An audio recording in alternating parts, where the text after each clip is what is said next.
Okay, now it should be working. I don't know why. OBS has reset everything. Hello, everyone. There is really no time to delay. I have to quickly send out an announcement that the stream is live, so give me 1 second. Copy. River League Finals now playing. Come watch. There we go. Here. Boom. I don't care. And then, yeah, I think for the first time ever, it was actually the casters and me, or the casters, aka me, that was not ready. Oh, thank you, Windows 11, for that. I was not ready when the players were. So they can go into draft.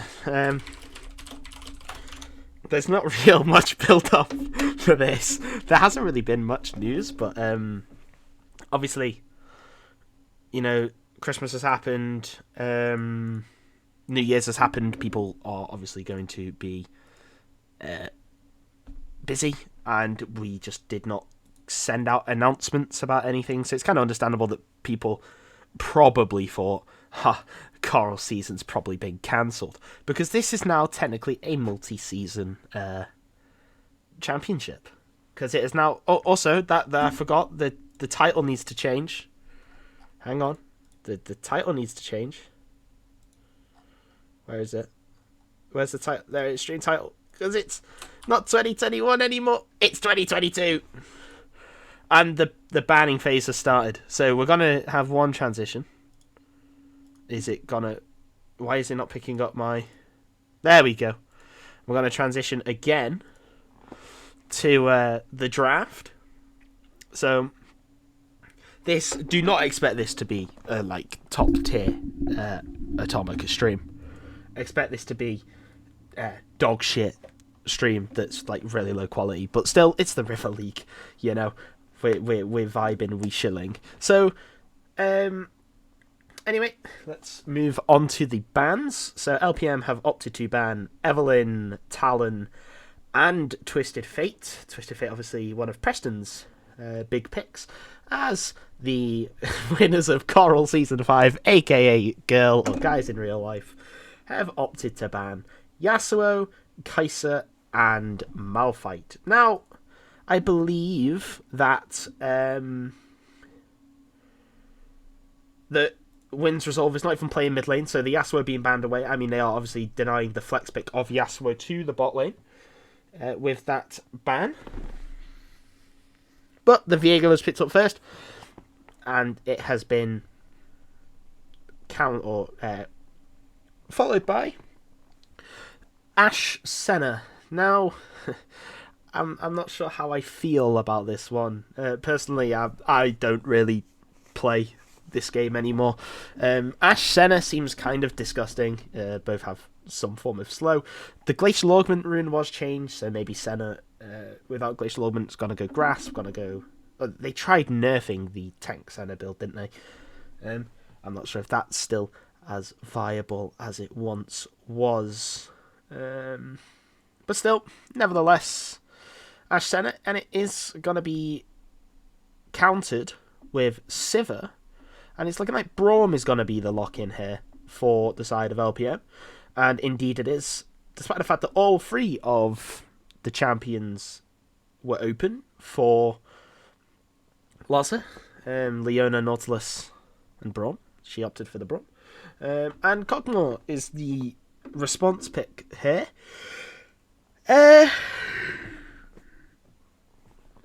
Do I like that? Yes, because AP Cogmore, it's got to be AP Cogmore mid. Unless this is something really weird, like Ashe Cogmore bot lane with Senna mid lane. I mean, I don't know. I'm confused, but still, nevertheless, it is all Gucci. Yeah, just make sure you guys. I'm just making sure that you guys can still see it. I wish that I could stay. I can watch through the OBS screen. But Volibear banned away. Lulu has been the ban from LPM. Okay. I'm not sure where they're getting the Lulu ban from. Maybe to deny Lulu top. From Girl. I forgot to change the team screens. I only just realised, but never mind, you didn't really see him that much. And it looks like Carthus is going to be banned away by LPM. Actually, I'll change the team screens now. Sugar. Just then I don't forget.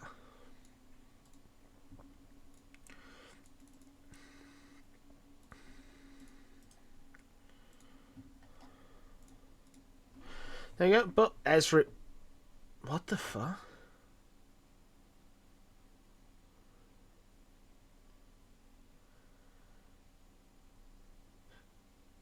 Oh no.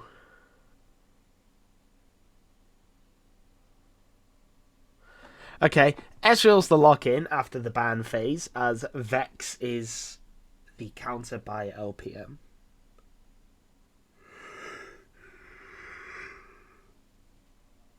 You know what? I'm actually kind of okay to see the Vex here.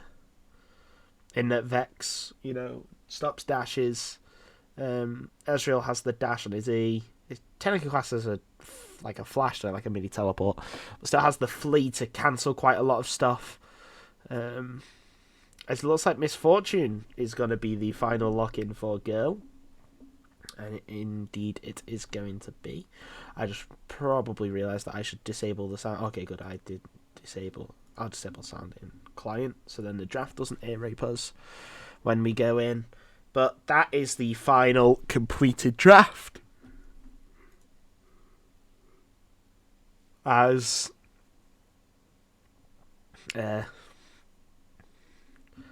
players... Oh, never mind, O'Neill's not in the lobby. As O'Neill is just feeding his cats. But never mind, they did decide to do the draft. So LPM, a pretty bog standard comp, really, realistically. Let me yawn first. Tank top lane, kind of your bruisery, high AD damage jungler. Your AP mid lane, you're just kind of regular marksman, and your support which peels for said marksman or said mage. Very, very bog standard comp.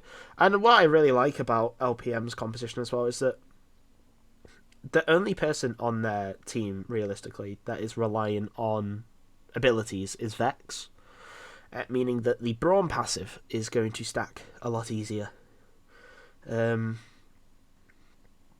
by reliant on abilities, I mean abilities to do damage, not reliant on abilities as in reliant on abilities, aka Shen, who is really useful for two reasons: Taunt, ult, and the Spirit's Refuge thing. So 3 reasons why he's kind of useful. But still, I have digressed. Girl, on the other hand, seemingly a confident all marksman comp. Well, how can they auto-attack you if you're not in their range? Seemingly very smart decision by Girl, very smart drafting. Just recognize... I guess you could say... Recognizing that while...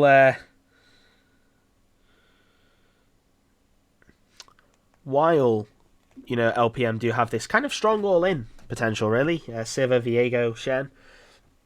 Viego gets his resets off. Sivir starts getting down those ricochets. Shen gets that maybe 2-man taunt. Also has a shield. These extended team fights. Girl have kind of just said, but there may be no fight. You may not get a chance to do what you want to do. And honestly, I rate it. I am a big fan, as we are now in draft in the game. And we can now confirm where each different champion is going in terms of the marksman. So Senna is going towards the top lane and Ezreal is in the jungle. I would then assume that the Cogmore is going to the mid lane. Indeed it is. I know that you people on the stream cannot see it. However, I can. So I am informing you, obviously. LPM, you know where everyone's going. It's not hard.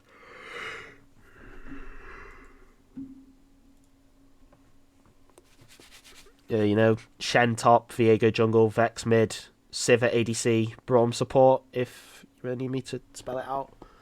So that means that it's going to be Ashe Misfortune bot lane, but which order? It's Ashe ADC, Misfortune support. That Make It Rain is going to be like Make It Rain nukes.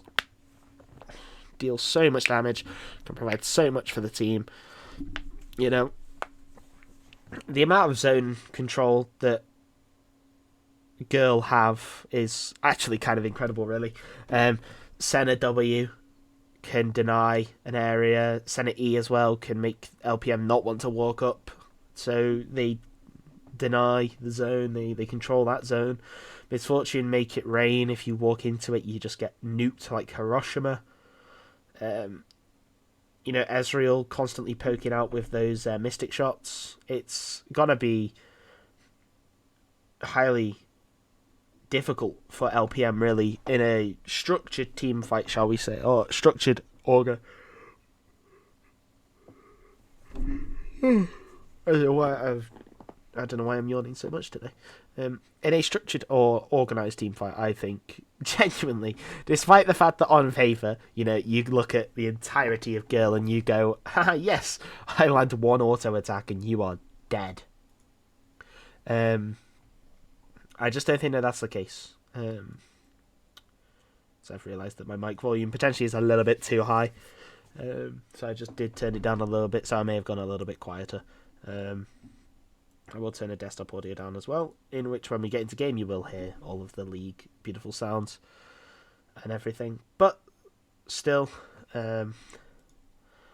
are just waiting for a spectator delay. However, I mean, yeah, even though Girl, I will come back to what I was saying, even though Girl do you have a composition that you look at and you think, oh, if I land one auto attack, you're dead, how are you going to land that auto attack? You know, there's just so much for Girl in terms of allowing them to do what they want, which I find quite incredible, really. And I see LPM struggling. I definitely see the LPM bot lane struggling. Braum does never favours himself in ranged matchups that well. He doesn't fare too well. You know, some of his biggest counters, Vel'Koz, Zyra, Swain, it's nearly impossible for Braum to lane. As he just gets completely put tight every time he tries to walk up. And it's a very telegraphed way to poke. But Misfortune and Ashe, every time Sivir tries to walk up to farm, they just gotta auto attack and whatever. But that being said, that means that there's going to be a lot of priority in this bot lane. Misfortune and Ashe, realistically, should have the push, which then opens up opportunities for Viego to gank towards the bot side. However, you know, you do have Shen, Taunt Flash onto Senna. Going to be interesting to see how that works. But the most interesting thing is going to be Ezreal, I think. Because I think it season 6 or season 7? When Ezreal jungle was like a massive thing. I don't know, because this is like me just from my research into League. What I have found is there was a point in time where Ezreal was one of, if not the strongest jungler in the game. And that makes me cry a little, because imagine like losing to an Ezreal jungle. But at the time it was probably normal. So Ezreal jungle will be an interesting sight to see, whether his I don't know. I don't really play Ezreal. Whether his passive works on monsters or not.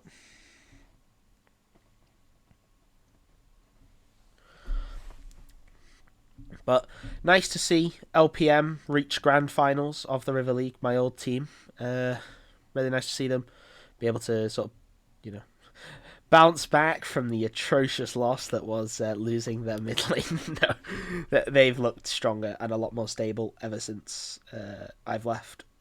They did need that sort of carry player to swoop in and to go, no, you know what, look, we're doing this way, and this is how we're doing it.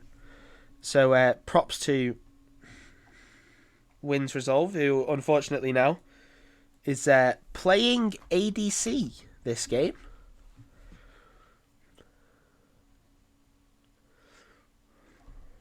So we won't get to see him in the mid lane. As, we're loading in now. And for those of you that have not played League yet, I will show off the cool new loading screen. No, I won't. Actually. Draw shapes there. Boom, boom, boom.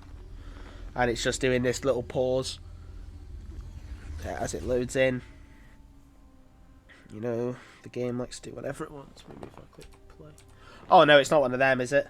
Right, okay. I'm not going to take any chances. We're going to exit. It's a spectator bug where I have to exit and then I have to right-click and click spectate on somebody.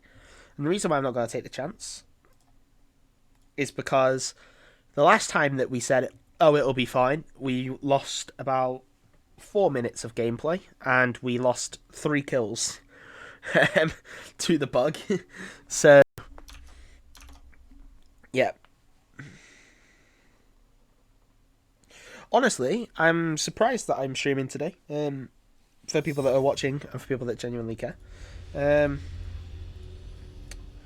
Because I was playing Formula 1 earlier with my friend. Because I am a man that knows how to live by playing games that frustrate the hell out of people. And it was lagging all over the place. I genuinely thought I couldn't stream because of internet issues. But we found out it was just a bad little 5 minutes for my Wi-Fi.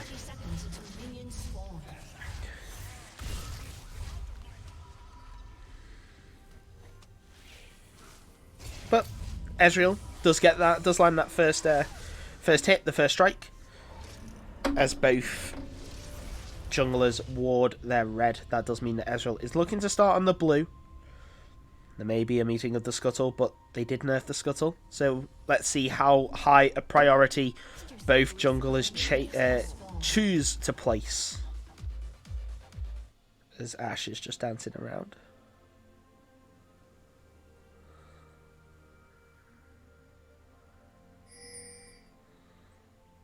Pings are going down. There could be a potential cheese.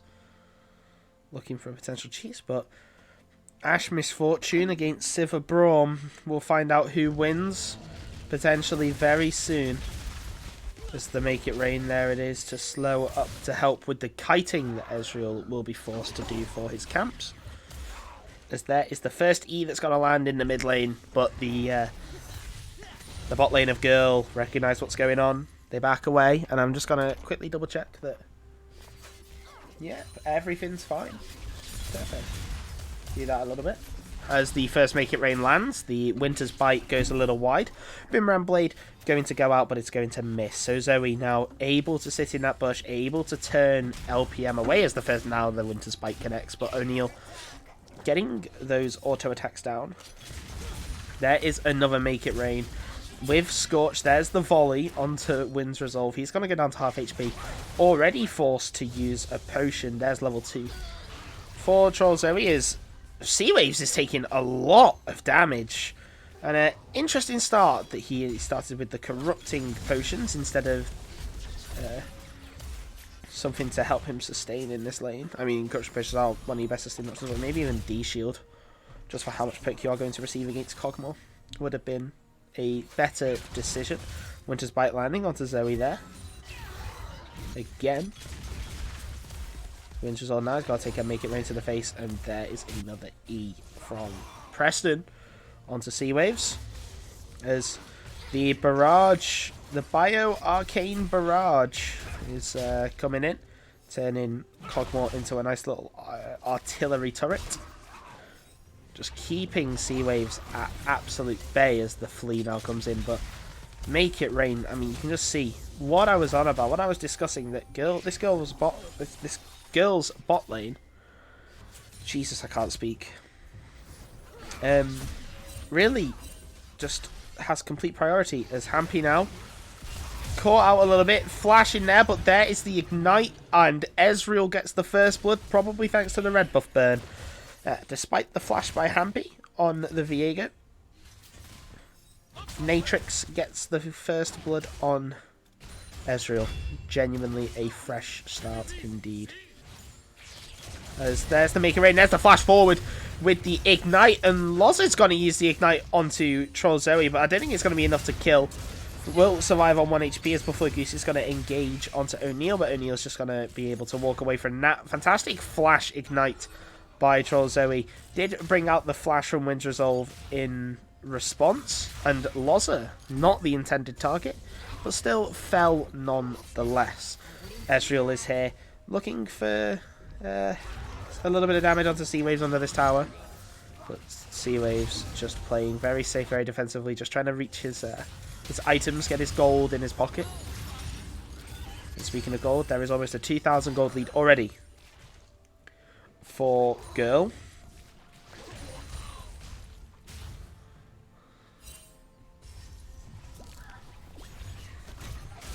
The Sea Waves now is going to miss all of those minions. That's so sad. And Preston now actually cancelling the recall. As Troll Zoe does come in. There's the make it rain. And again, it is another spectator issue where you cannot see the make it rain outline as the taunt does land from Buffalo Goose. He's got to get a couple of slaps down onto O'Neal, but O'Neal is going to use that Q to heal himself up. Very defensive control ward by Hampy. Does find out the deep ward from Girl, destroys it, and moves on to his Raptors. So at its current stage of the game, 2 kills over to the side of Girl, 1 onto Natrix on the Ezreal jungle, and another onto Zabator from that 2v2 kill by their bot lane. And at this state of the game, you do just, think that Girl's job is only getting easier and easier as O'Neal now reaches level 6. It's going to find the way to stun up people as... interesting use of the spell shield by Wind's Resolve there. But, all the fights are coming out. Wind's Resolve is now going to use the exhaust. There's the flash by Zabator, but he's going to get stunned up and he's going to get auto attack and killed. Troll Zoe going to get hit with the Winter's Bite. Is this the 2v2? It is. Wind's Resolve gets the double kill, and Hampy now in the top lane onto O'Neal. He's level 5, O'Neal's level 6, but in the end, it is marksman against Bruiser. No matter what you do, no matter what you slow, what you stun, what you root, in the end, it's all going to die. There's the root landing onto Natrix, and the E used by Hampy just to stop auto attacks, really, from the Ezreal will allow Buffalo Goose to pick up his second kill of the game. And suddenly, just like that, 4 members of Girl fall in quick succession. Maybe they... their early wins got them a little bit too overconfident, and now LPM are playing on that, giving them that false sense of confidence. It's all mental warfare in the River League finals here. There's so much lands onto Sea Waves. Wow, it's horrendous damage from this Kog'Maw. Very impressive in lane. And you can tell that by the 40 CS difference that is coming out on top there.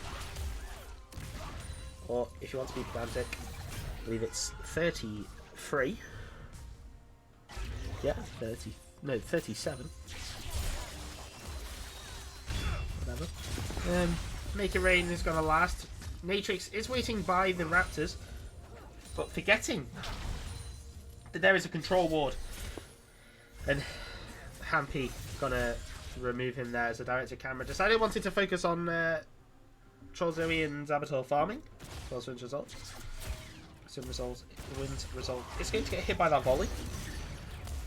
There is the artillery bombardment by the Cogmore. That is a lot of damage. The flash for Flash by Seawaves. Natrix is falling very low. There's the flash. Preston finds the kill onto Seawaves. And now there's the dash forward by Hampy. Gotta find Natrix in his own jungle and kill him.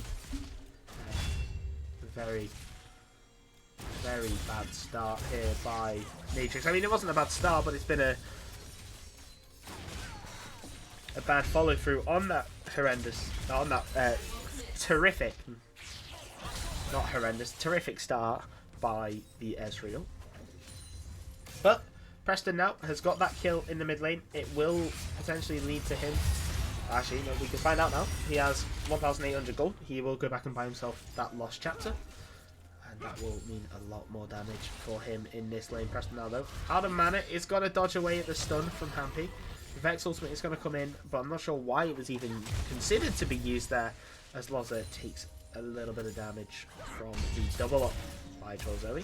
Is there any Make It Rain? There's the Make It Rain, but there is the forced ultimate and the flash, but it doesn't matter. Still gets hit by the enchanted crystal arrow. Loza falls, and it's another kill for the girl bot lane. Even in kills now are the 280 carries.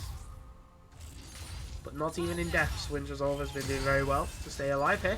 However, O'Neal not respecting Hampy at all where he could be, as Natrix takes the dragon, but at the cost of his top laner. Bubbling Goose is going to find that kill there, and the flash was actually burned by Wind's Resolve because the bullet time activated, as Natrix is going to look for a gank into the mid lane onto Seawaves, but Seawaves just going to play it passively, play it cautiously.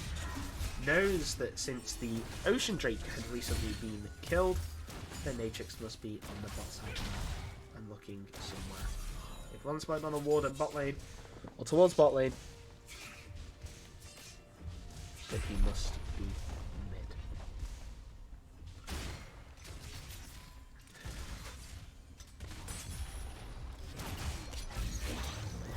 So, not really much to report on that has happened. Seawaves still being bullied now against this Lost Chapter Blasting Wand.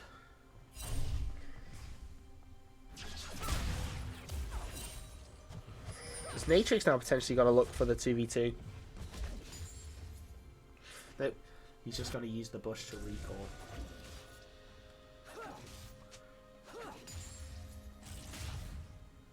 And this could indeed turn out to be quite a slow mid game, sorry. For the side of girl, because they do have quite good scalers. As the Essence Reaver actually is complete for the Ezreal, so getting that Sheen item first. Obviously, that was one of the most important items, rather than completing something like Luden's Tempest. Not Luden's Tempest, sorry.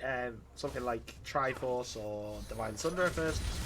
And then you are an Ezreal. Why do you need it? It takes a huge chunk of damage, and a very good stand behind me by Loza, and an equally good Unbreakable to deny the bullet time. Loza playing the ultimate team game, and if anyone gets that reference, yep, thank you. Good, I like you. But making girl waste both of their ultimates, their big wombo combo ultimates. As there, Seawaves goes in, but does not have the fear available. So Preston does pick up the 1-for-1. Cogmore is going to have the passive, as Hampy now is going to head out and does have the Immortal Shield Bow, and that is a champion that is interesting to say the least. Loza, though, falling down to core HP, but this Viega now 3-1 and 3. Has that Immortal Shield Bow? 3-0 and 0 for the Shen now as Zoe takes a lot of damage because it is, I have just noticed, Lethality Sivir with Lethal Tempo. The Glacial Fissure not going to connect, but the Unbreakable now has been used by Loza, but Loza has to recall anyway, so I don't think that there is much reason to wonder, or much reason to question why those abilities were used. Now, as we move towards the 15-minute mark, or the 14-minute mark I should say, because that is when turret platings fall, LPM do hold a slight advantage. 300 gold advantage to be precise. But it's not all about the gold. Oh no, never mind. Luden. Oh yeah, no, sorry. Luden's Tempest. Complete for Cogmore. So, despite the fact that LPM will hold the lead in terms of gold, for certain members it may not feel like it. Especially against their lane opponent, as Loza tanks a huge chunk of damage. There is the... oh, there's everything just connecting. And Loza just walking in the bullet time. Not sure what she was hoping to achieve there, but it doesn't matter as Hampy is here now potentially to look for the kill onto Natrix, but he's not going to find the stun, meaning he's not going to find much at all. The ultimate has been now burned by Sivir, as there is the flash by Hampy, but that was not a good decision, and everyone other than Vex falls on LPM. Buffalo Goose died in the top lane, just being auto-attacked down. I mean, the ultimate was used to get away, but Hampy must have thought that he could potentially find a kill and find those resets, but it just was not enough damage. And now Girl take a commanding 2,000 gold. Yes, commanding 2,000 gold lead.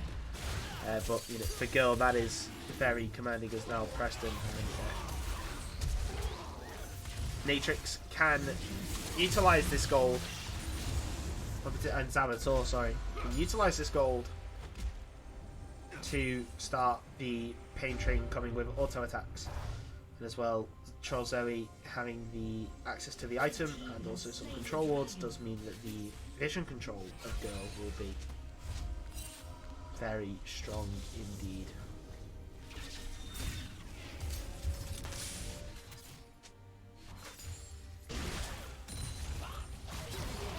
Oh, and there could be an engage here. There's the fleet onto Preston. The Ignite is going to go down. There's the stun. No flash over the wall. The shutdown goes onto Vex. And Cogmore again. But had to be ganked to find the kill, as there's the Ian. It's a big slow thanks to it being AP. Cogmore, but Hampy deciding that because Troll Zoe is there, that is not a good time to try and push anything. With Resolve and Loza. Now, gonna potentially look to push in this bot lane, as there is the flash, auto attack, but there is the stun on the tower. Good, very fast combo there, as Hampy now actually does find, indeed, the first reset, and there's the second reset, and on top of that he has the Shen, so the Shen is now here, and he's untargetable, and it's a triple kill for the man that has ruined the Rift. 6 and 2 on this Viego, Immortal Shield Bow, and you've just got to think that on his next recall, he has that Sheen item completed. Not sure what it's going to be. I don't play this champ, and I don't watch it. So, it will be highly interesting to see what he opts to pick up. Potentially it could be an Essex Reaver. Who knows? But you can see now the weakness of marksman coming in, you know, Hampy just deciding, you know what, I'm going to walk at you, and there's not really much that you can do. And Girl do fall in those sorts of environments. But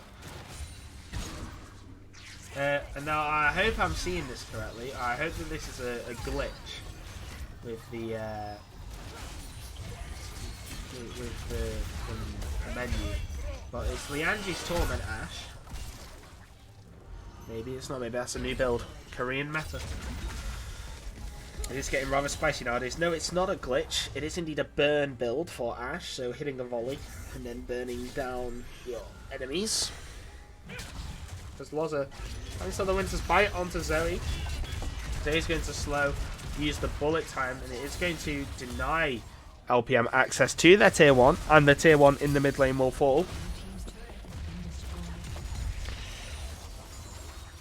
But, you know, LPM now, they have to recognise that sort of all their eggs are into one basket, in a sense, in that, you know, they need Hampy really to be able to do much, as he does have that 2-level lead on Matrix in the jungle, as there is the engage onto O'Neal. He was just going way too far. There's the unstoppable, as Joel Zoe will fall. There's the exhaust though onto the Viego, but the slow on the Make It Rain, it's coming back to haunt them. There's the Ashe, and the Ashe may potentially get a volley off here. Will land the volley. Bleed Matrix waiting to use that over the wall, but it doesn't matter. There is the Heartbreaker, or whatever it's called. Hampy 9, 2 and 4. Essence, well, no, not even Essence Reaver complete. I can't tell what he's completed, but still. Immortal Shield Bow, giving him that shield, and Shen didn't even have to use the ultimate. It is an Essence Reaver complete. Shen didn't even have to use the ultimate to shield up his ally. And I would not be surprised to see the third item be Sterak's Gauge here.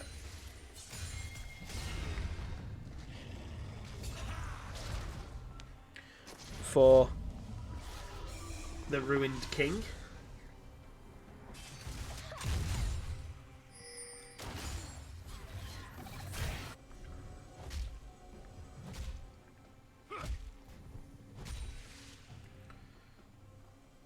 Loza gaining some information with her wards around the Drake, which is spawning in 35 seconds, and it is an Infernal Soul, which probably more eagle-eyed observers will have pointed out approximately 4 minutes and 27 seconds ago. But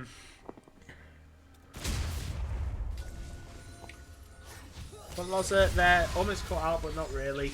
The Make It Rain is going to land, but Zoe left in the 1v1. There's the Shen ultimate coming in as well. So Shen is coming in, and he's got a dash forward, and he is going to find the one auto attack that was needed. There's the ultimate by Loza to slow up Matrix, but there is Seaways, and he's going to go in and find himself a double kill. Hampy is left in the 1v2, and he's got to fall. Buffalo Goose and Loza trying to find it, and there's lots of question mark pings, probably Hampy questioning why he was rooted for so long, or slowed for that amount of time, and that is because it is full AP Cogmore, as Preston just decides that Buffalo Goose cannot live anymore. The Drake deciding that Loza is going to fall as O'Neal picks up that kill because he got the last hit, and Preston and Seawaves, I think, are just going to shake their hands and go, yeah, we're both a little bit, you know, not ready. But Seawaves now definitely is, but he instead uses the fear on the wave. And now pings are going down on the Drake. That Preston is staying there at such low HP doing the Drake. But so much damage coming on top onto Seaways. He's almost one-shot by them. But Preston is going to fall very low. And the flash forward by Wind's Resolve. He's going to pick himself up a second kill. Matrix is there just to smite it away to deny any form of Infernal. Drake to LPM. And now leaves Girl on Soul Point. They have, despite the fact that LPM have had this near seemingly incredible comeback from that 2k deficit, you know, Girl still are in the driving seat. They have Soul Point. If LPM decide that they want Infernal Drake in 4 minutes, well, Girl can go and get Baron if it's not been already taken by them. In which case, is it worth it? Because you now have Baron minions sieging with 5 marksmen. It's not going to be fun.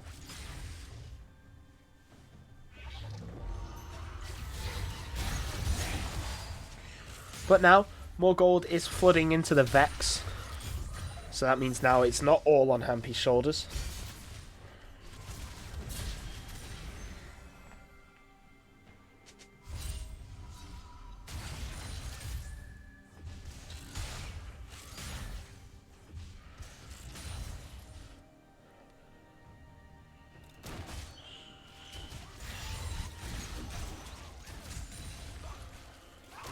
Yep, Both teams are just farming up, looking to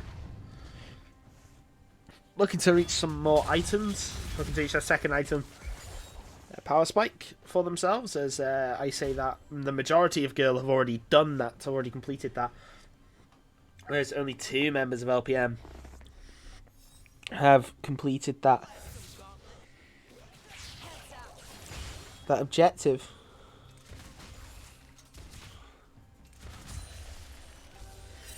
But it still warrants LPM a good 200 gold lead, maybe just under 300 gold lead. It's now the Infinity Edge, so it seems to be a crit build on Viego. I've never seen this before, personally. I'm very surprised not to see the Sterak's for additional shielding, but maybe it's because you can't have it because of the Immortal Shielder. Who knows, this Winter Resolve going to get hit by the Mystic Ball. He's just going to get auto-attacked to death, but there is the Shen ultimate, and there is the Vex. Everyone using everything, but, you know, 3 ultimates for the death of your jungler. Potentially quite a lot of losers. CoraL is going to flash away, but Sea Waves is going to fall. No flash to flash away from Preston's ultimate, as Saboteur unfortunately does not have the attack speed to kill Buffalo Goose before he TPs towards the Baron, and Preston just absolutely annihilates Buffalo Goose as Hampy picks up O'Neal straddling on the side. It sounds mad when I say it like that, but he was caught a little bit off guard, a little bit out of position, as Hampy now returns back to Viego, and it's still the 2v2, whereas Saboteur has been pushing in the bot lane. Winter Resolve was tasked to defend that, in which he does successfully.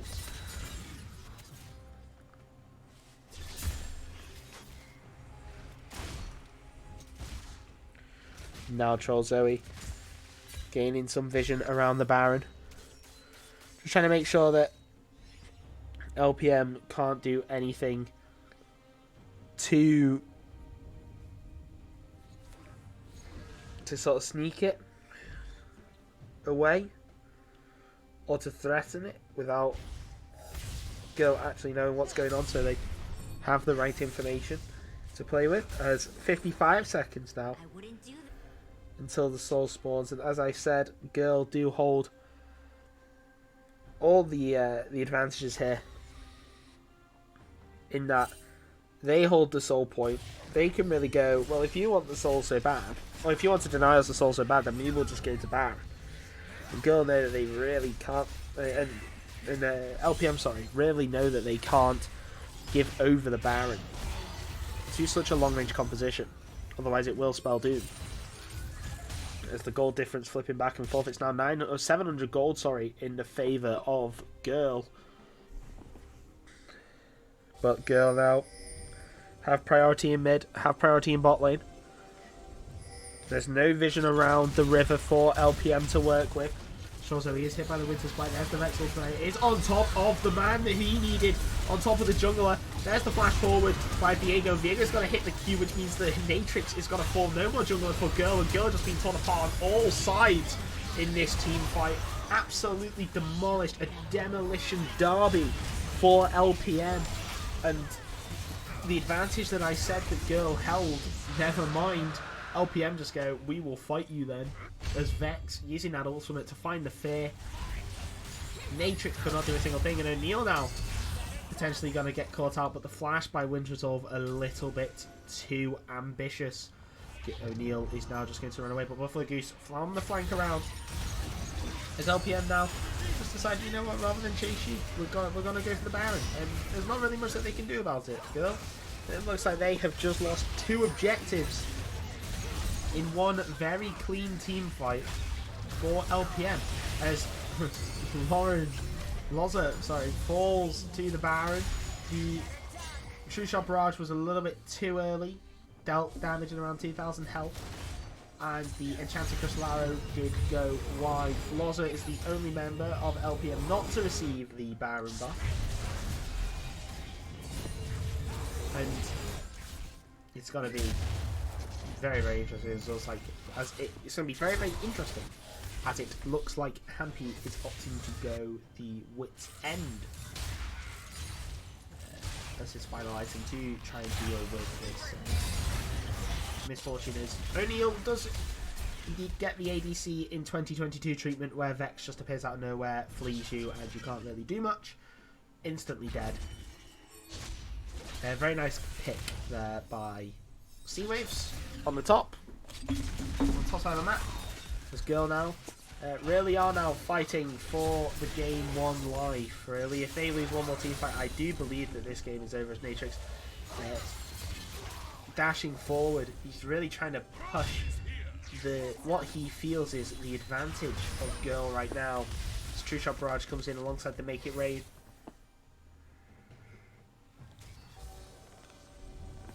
Not going to deal nearly enough damage. Red team's turret has been destroyed.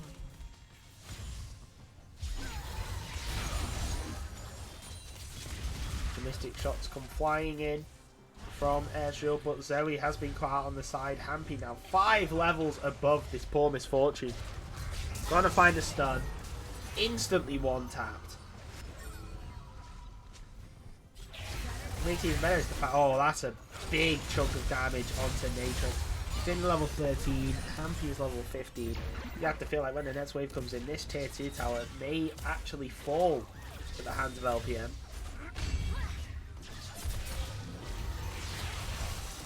The big fleet does land onto Preston. Water forced to flash away. The barrages are coming in. Truly barraging through, and Loza falls to the True Shot Barrage. Oh, and Preston finds the shutdown onto Wind's Resolve. Girl now finding little picks like that, and cheeky 2 kills in their back pocket, and one of them is shut down onto the Cogmore, who is already fed quite a little bit. It's going to slowly bring them back into this game. But they're going to need, I think, a lot more than shutdowns now to kind of stop this Viego from just going, your game is mine. So it looks like, indeed, on Ezreal, the Man Immune Essence Reaver Crown of the Shattered Queen build is coming out. Natrix's Demonic Embrace completed for Preston on the Cogmore. 3 level difference in the jungle. My happy as he is on a ward. He's got to take the Scuttle away from Troll Zoe.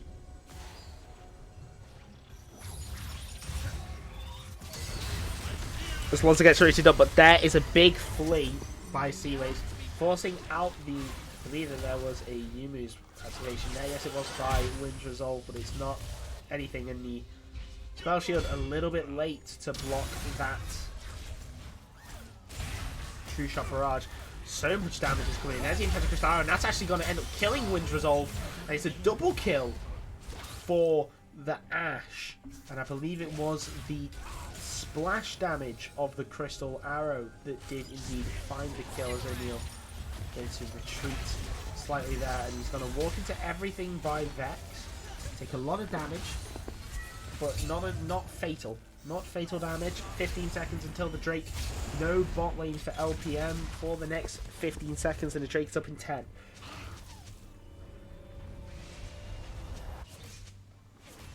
But Buffalo Goose drawing out O'Neal, forcing at least one member of Girl. Potentially you could say that he should have forced 2, because really 2 members of Girl should go. But still, the Infernal Soul now claimed, as Seaways now is going to go in. Instantly one shot, and here's what you have to think of when you're playing these sorts of champs like Vex. You know, when to go in. Is your team ready to back you up when you go in? As going in like that is very suicidal, especially without something like the Zonias. As Loza caught on a ward, a fantastic Glacial Fissure to find the cancel, and Wind's Resolve using that on the hunt. Flash, and using the Boomerang Blade to find the kill. As the Crown of the Shattered Queen has now come in for Natrix. And this game going on for a long while, 32 minutes, and that I believe only suits Girl more and more.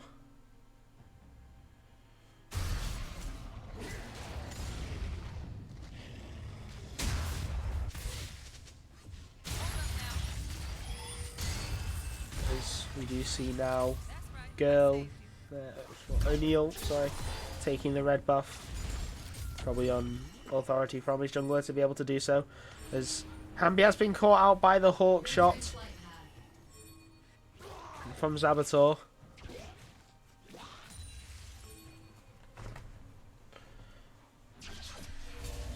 As the spell shield now has been used by Wind Resolve. This could set up to be quite a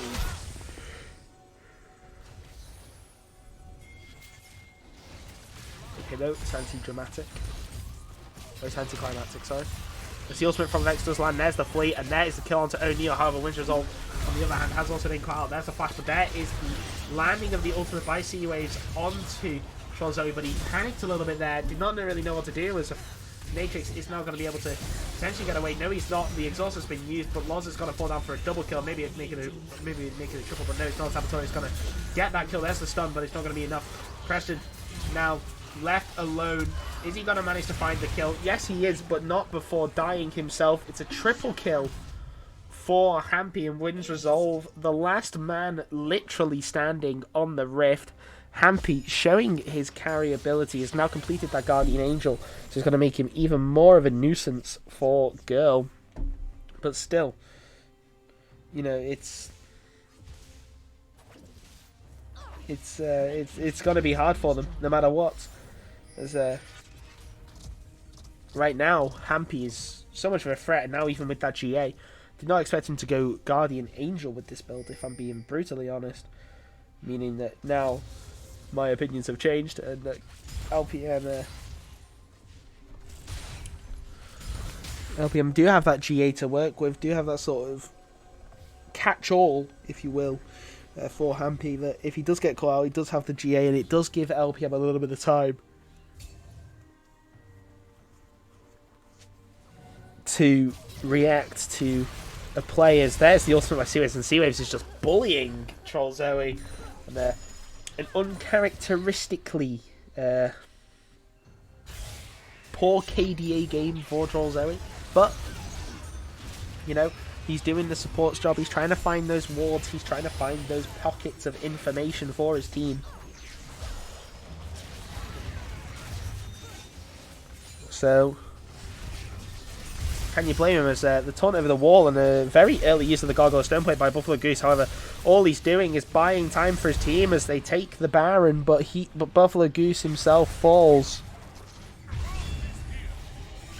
The Hawk shot, finding out that all of LPM are indeed recalling as the Tree Shot Barrage is going to come in. It's actually going to connect onto Sea-Waves. That's a lot of damage.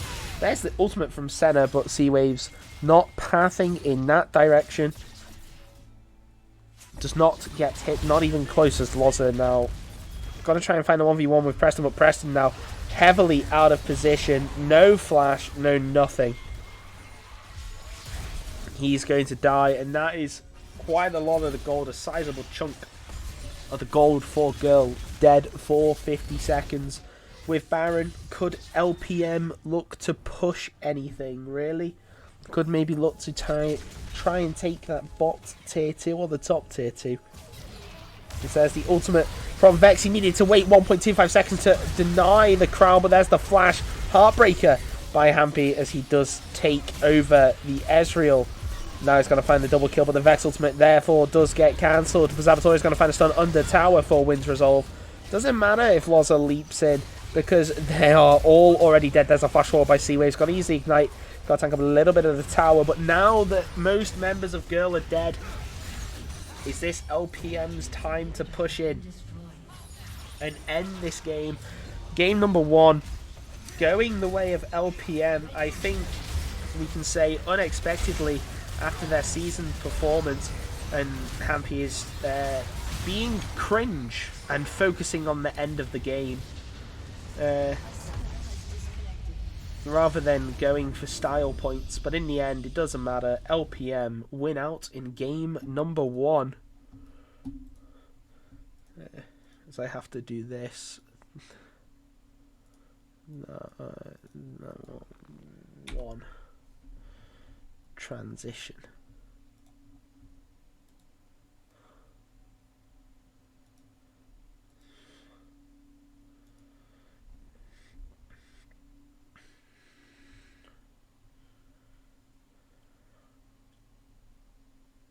Oh, there's a voting for CGU and thematic. Hang on, let me vote. Choose a champ update. Oh. They're not going to do anything good with...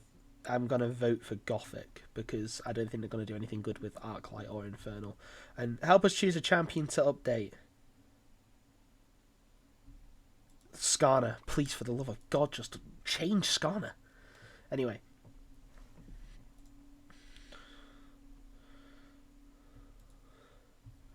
Game number 1. Unexpectedly, you could say, going to LPM. But nevertheless, LPM did take the win. So... what now for girl? What changes in the draft? What gets given respect? What gets taken out? What gets put in? You know, all that shebang they've got to discuss. So I'm gonna take a quick mouth breather.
Okay, we should be back. So after an interesting game number one, we're now moving on to game number two, I believe, in terms of the draft. And yes, we are indeed. So I need to set it all up. There we go. And girl have opted to ban the Shen away from Buffalo Goose. Obviously deciding it was not the Viego that was actually the main issue. Oh no, never mind, there's the Viego ban. So obviously deciding that Viego and Shen were both issues in their own right. Whereas LPM have opted to ban the exact same as last time. And now, girl, we may be seeing them the equivalent of put the visor down. When it comes to this series, as they pick Vex, and Victor, for some reason, is being hovered.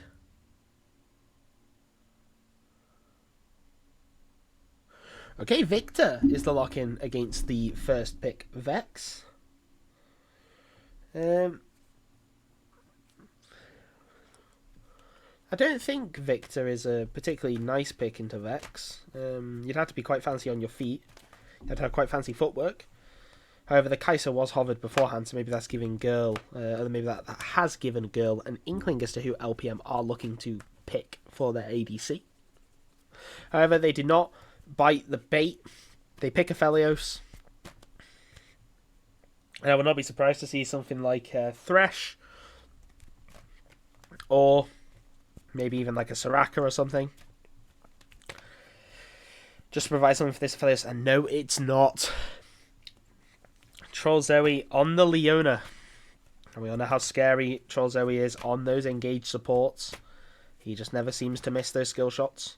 Always finding the correct engage for his team. And really allowing his carries to shine. So picking something like this Leona, really setting a standard for how Girl expect this game to go. And the ADC is going to be Vayne. Let me just double check. Wind's Resolve is playing ADC. Vayne lock-in. I don't like third picking Vayne, personally. I don't like the third pick of Vayne. Purely because level in the early stages, which is kind of where Vayne is like really weak. Aphelios outranges you anyway because of Green Gun. So picking something like Vayne is kind of like going, yes, man with better scaling than I, let us scale together. And you're not really looking to punish this Aphelios when he's at his most weakest without items. But, you know, maybe Wind's Resolve is indeed hiding the fact that he is the next Gosu. As Karthus and Nidalee are both banned away by LPM. They do not want Natrix on any of his comfort champs, as the Lee Sin is now banned away from Hampy in the jungle. Obviously a notorious Lee Sin player. And does like to go Electrocute instead of Conqueror in games. As Diana is looking like it's going to be the lock-in here. So this draft for the side of LPM, personally, in my opinion, is looking very terrible. You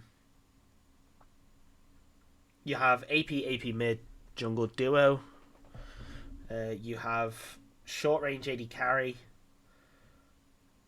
And you don't really have range. Yes, you have zone control with Victor, but who is there to back up the Victor?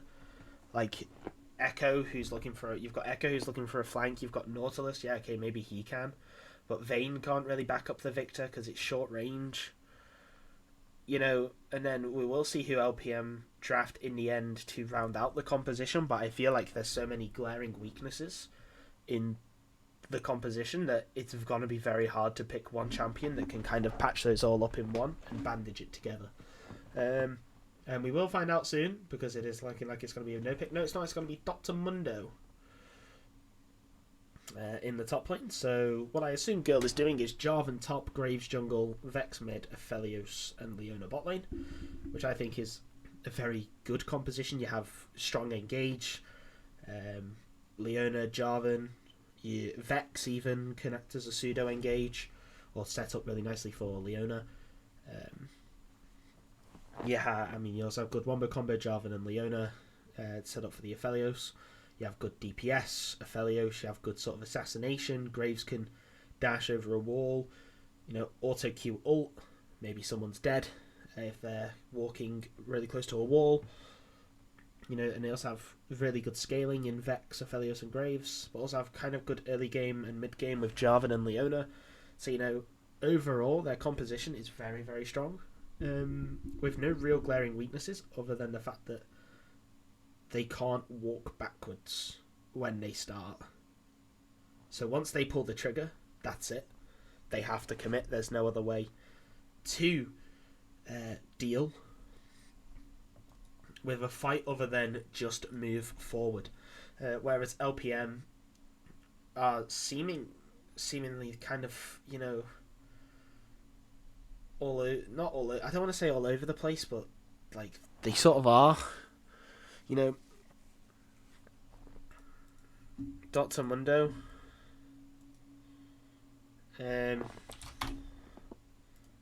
Dr. Mundo wants to run at people and just run them away from places. Victor wants to keep them away. You know, stun them up. Maybe you can find you can maybe find a double lock stun with Victor Gravity Well and Echo stun. You know, Echo wants to just not walk at people, but dash at people, and whereas Mundo wants to run them away. Vayne wants to. They both want to run at each other, but I think the LPM just don't offer as much when they run at people.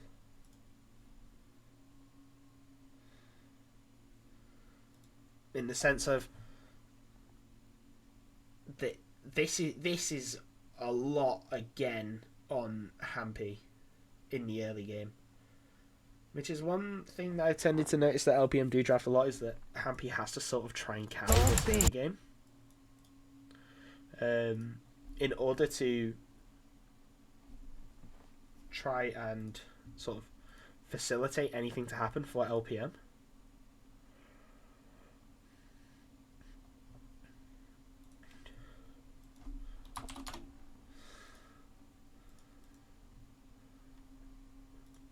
But Girl do have multiple different facilitators, you know, Preston and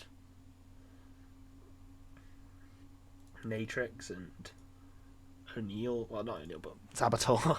O'Neill does tend to kind of be the flogging stick of Girl in that just go a tank or just go this that you can play. So it's going to be highly, highly interesting.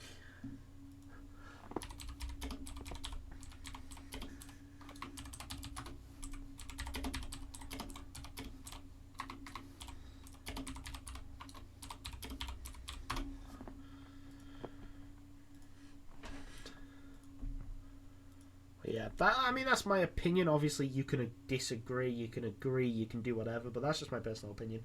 I think that Girl offer more in terms of than LPM in terms of draft, but you know, you can disagree. It's not a dictatorship. You don't have to be like, oh, Atomica, you're so good at drafting. Oh, like and all that. No. Maybe you think that LPM's is better because the assassination potential is a lot better. You know, Victor just coming over the wall, flash, W ult, EQ is pretty disgusting. Especially later on when the Lichbane is complete.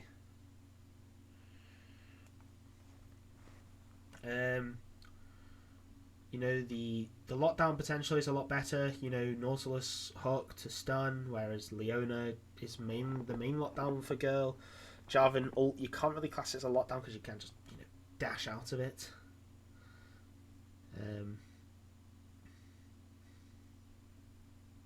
But, you know, you can agree to disagree. We can agree to disagree. But I personally think that Girl's draft in this game is better. I was proven wrong, though, last game. Remember that? I was indeed proven wrong by LPM.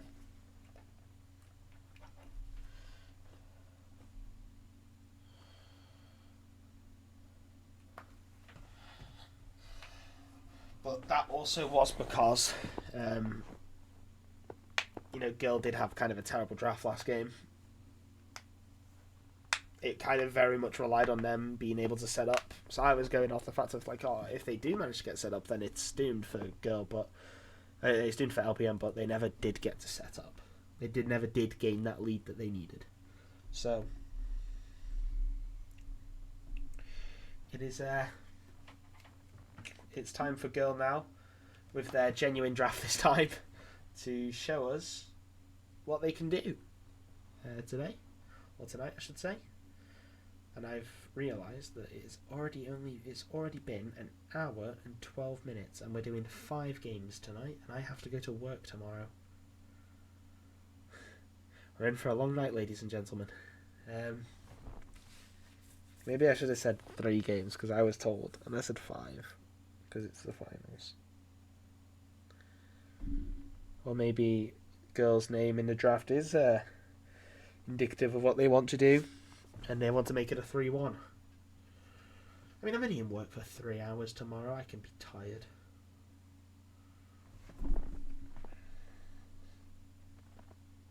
But yeah.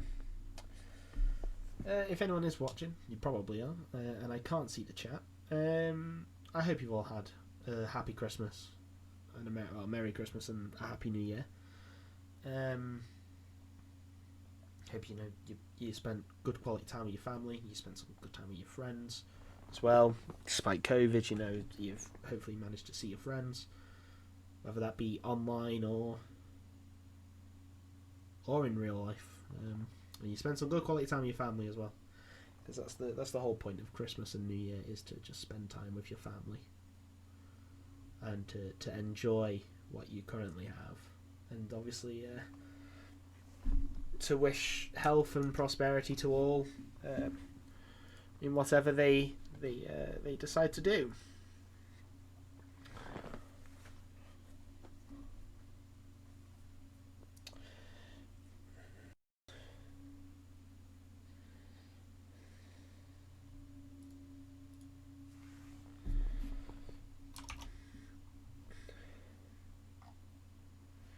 So,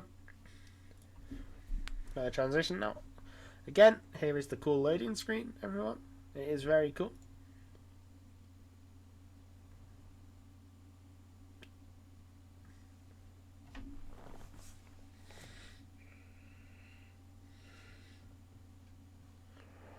Oh, oops! I'm hovering over Flash.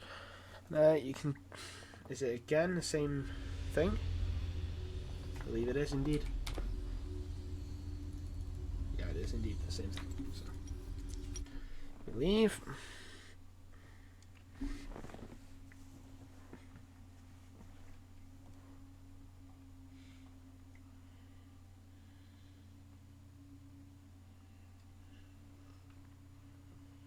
And we rejoin.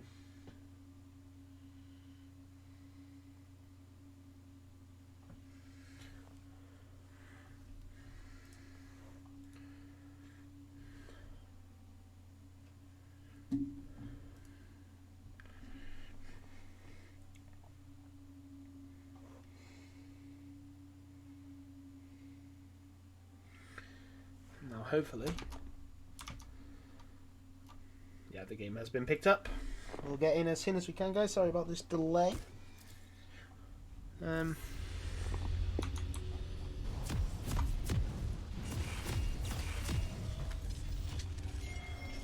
Just make sure.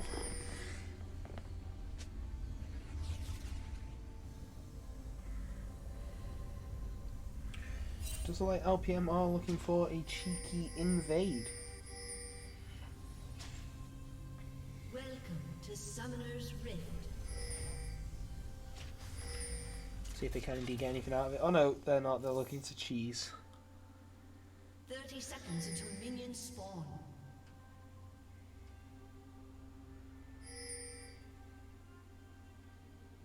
Potentially. Not yet.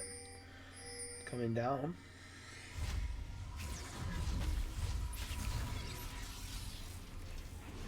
But the recalls suggest otherwise.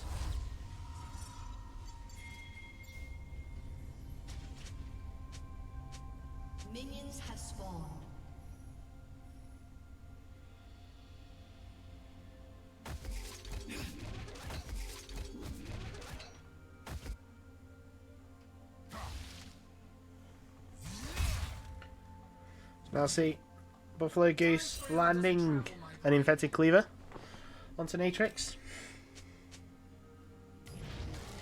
And now there is acknowledgement of where Natrix is starting on the map. So now realistically for the next couple of minutes, LPM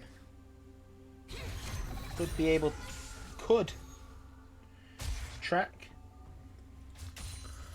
Natrix and where he is.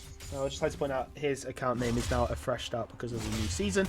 It is not because he's on a alternative account because he got banned. It is just purely because of the new season.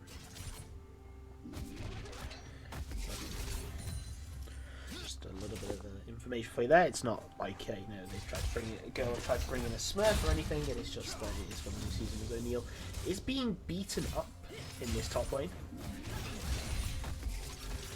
Window. And Debonair Leona looks so cool with that chroma. It looks like a steampunk thing as Loza falling very low. There's the double flash. The Ignite was also used, but there's the exhaust by Wind Resolve. But Wind Resolve not going to find anything. Now the green gun of death, no, not death, but of range comes out for Zabator. There's a level 2 for Wind Resolve. He's not going to fall anytime soon now, but still, nevertheless, fantastic first blood for Girl. Just recognising how far caught out Loza was, stepping up to try and hit the wave. Loza not expecting the level 2, and the good old meme of Leona will charge in at 2 does actually work wonders, as their APE that has been dropped by O'Neal to increase his attack speed, as there is the EQ, and it actually does help the weird funky interaction where you Q nowhere near the flag, but you still get dragged.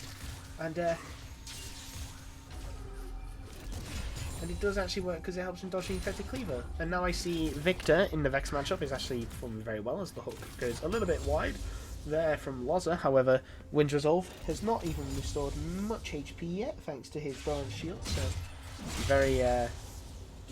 it's a very interesting time to look for a engage right now.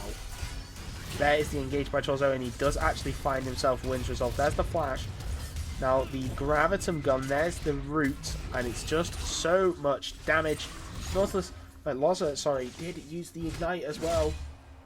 But, all of that, 4 Veins Flash as Hampy is now here, and O'Neal is just going to have to try and find himself a kill. There is the Ignite, it has been used, but will it find himself the kill? No, it won't. Buffalo Goose will manage to escape.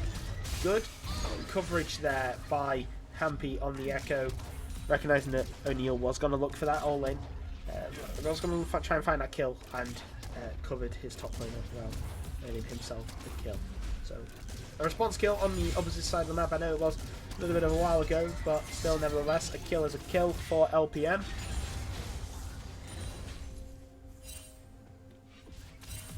And you've just got to wonder,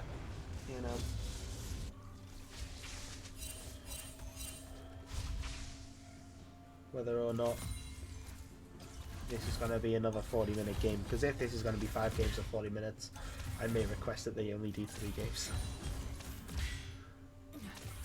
Because I am a man that likes my sleep.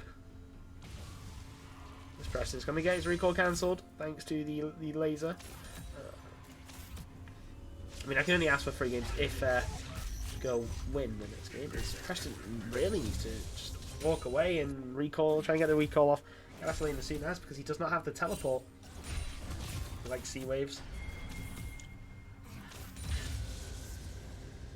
As Preston types in chat, don't annoy me, this is a warning. As Natrix is now waiting in the bush. There is no vision, and there is the engage, and Graves comes forward. Heal used by Zab, but there's no way, as there is the condemn into the wall, and Zabator gets himself the second kill without even a recall.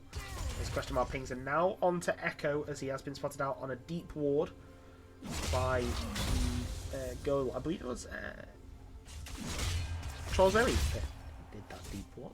As Echo now does invade into, or Hampy does invade into Nature's jungle.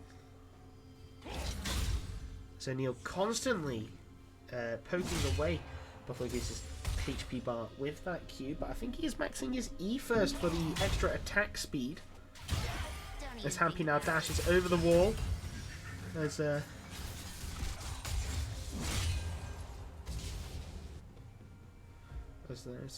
should probably turn off the chat. There you go. Fine, I'm just sat here silently reading it. I'm sorry for people that wanted to watch it. There is the near sight. There, though, is the ultimate used by Buffalo Goose, but I don't think it's going to be enough. There's the auto attack, and Matrix takes the kill. I think that's exactly what they wanted, though, girl. And finding a kill on that top side, very good, and no ultimate for this Dr. Mundo as well. So O'Neal will have his Ignite available, and Buffalo Goose will not have his ultimate available to try and counteract that Ignite. There's now the Scryer's Bloom has been used. They now know that Girl now know that Hampy and LPM are looking towards this Cloud Drake. It is only Cloud, but thanks to the updated changes, there's the Flash. I'm not sure he by lots to try and escape, but it does not matter. There's the Vex Ultimate, he's going to go in, and there's the Fleet, but it doesn't matter because the Ignite is going to find the kill onto Hampy, and Loz is going to fall as well. The Vex Ultimate is going to miss. Matrix is going to be dashed away. There's the Gravity Well, it's going to find a double stun. And in the end, 2 deaths for the Cloud Soul.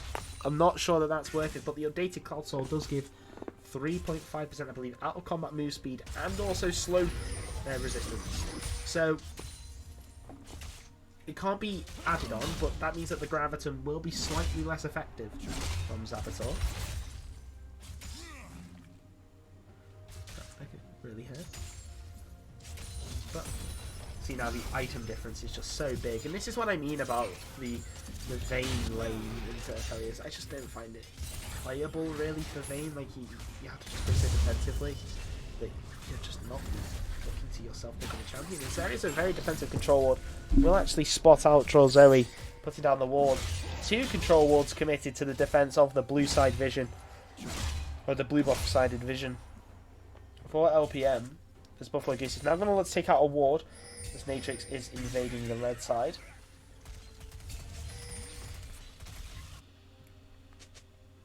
As Hampy looks to do the exact same across the map. Or is he not? He's been spotted out on a ward, I believe. As O'Neal takes the control ward that once found his ward. Revenge of the Ward. Ward Wars 2. Sorry, that's horrendous. But Hampy looking to come behind Girl. Zoe is going to find himself a stun. He's going to find himself an engage. However, Zabutor has noticed. There's the flash condemn, and I believe that Zabutor did fail the flash. There it is. And nothing that he can do, but he falls. But that may just be a fast recall to get himself some Berserker's Greaves. Essentially, it's the hook. Does land the Dredge line as Wind Resolve combat rolls or barrel rolls. Or vaults or tumbles, whatever you want to call it, forward for the extra damage. And now LPM collapsing onto Natrix. He's going to flash away, and there's a good inflected Kiva, but there's a flash forward by Hampy. He's going to find himself the kill, and all of these picks now are just working into LPM's favour. You know, they also have the better scaling, but bringing back the deficit means that Girl can't pressure as hard when LPM is starting to come online as the Reptile runs out of patience with where LPM are taking them far away from Shelly, far away from her home. So I'll make sure that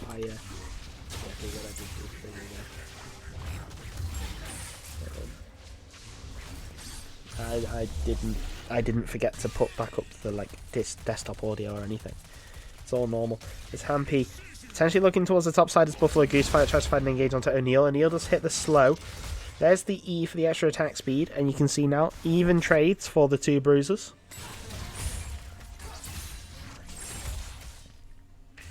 As O'Neal is looking to take a recall.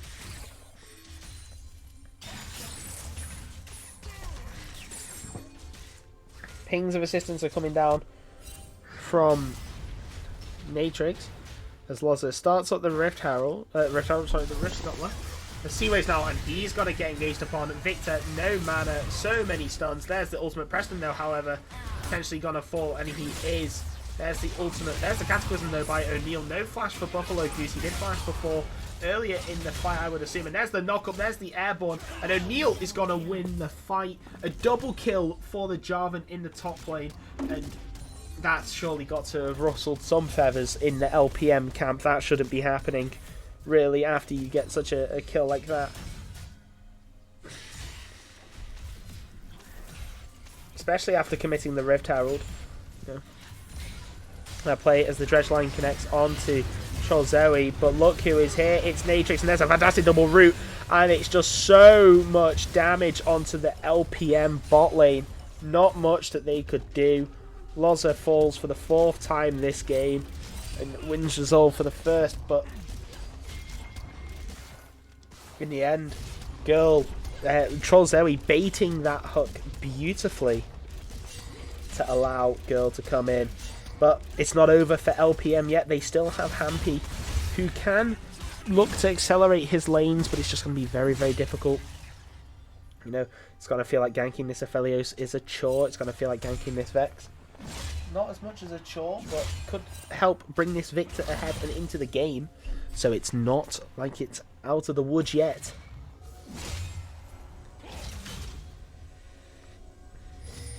Yeah, so Girl are not out of the woods just yet, I should say. Should really use the saying correctly if I'm going to implement it. And you've still got to remember, it's not LPM that are on a timer, it's actually Girl who are on the timer. They need to find ways to try and accelerate this league even further, so that this Vayne and this Victor, oh, that's a very funky Chaos Storm that does just allow O'Neal to know that everyone is here, and there is the stun. So much is going on. Chozo is going to actually manage to land the stun. Almost, I believe. He actually managed to land it on Hampy's recall there as the Chaos Storm actually did mean that was very hard to execute. And there's the fleet. There's so much damage. O'Neal is going to come in, but he's going to take so much damage, and he's going to fall.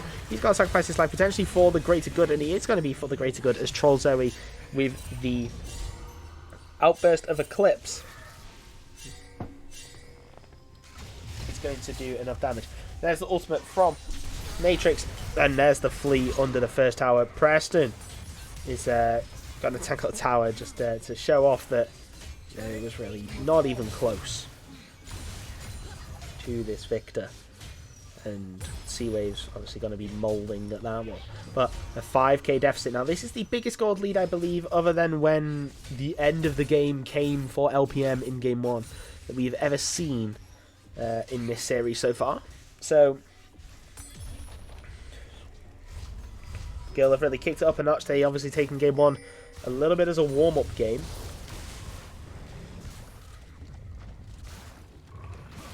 And after now warming up, you know, they've loosened the leg. No, they not loosened the legs. They've loosened the fingers. They've tightened up their Ethernet cables, and they've drank on some of that monster. That they can now. They are now sort of playing a little bit more cohesively, and you can definitely tell, you know, Zoe on this roaming support, on this engagey support, is doing a lot more than what he managed to offer on Misfortune. Seawaves, though, has completed that Crown of the Shatter Queen. That does mean that stuff like this from O'Neal is not going to do as much as it should. As no attempt to even break the crown just yet with the fall of the flag. Or the drop of the flag, I should say. As Hampy now find some damage onto Graves. That was a perfect condemn by Wind's Resolve to deny Troll Zoe the Zenith Blade engage. Things are coming down. It looks like indeed Girl are setting up for the dive. There's the ward. Preston does have the ultimate. There's the control ward placed there. So LPM, no. Big Girl are looking for something because O'Neal doesn't engage on Buffalo Goose. He does have that ignite, he does have the Gore Drinker, but he has used the Gore Drinker, and Buffalo Goose just used the ultimate. No ignite popped yet by O'Neal, and it looks like he's just going to get auto attack down, but the minion block is going to come in and give him a nice little save. The control ward is denied by Troll Zoe as he places it somewhere else on the map. The ward taken in that bush there, Saboteur. There's Matrix. Saboteur forced a flash, actually. It's a Zenith Blade misses, and that flash from Wind's Resolve does mean that there is no engage. There's nothing for Girl to use in his bot lane, or Girl to have in his bot lane, despite committing Matrix's time to that area.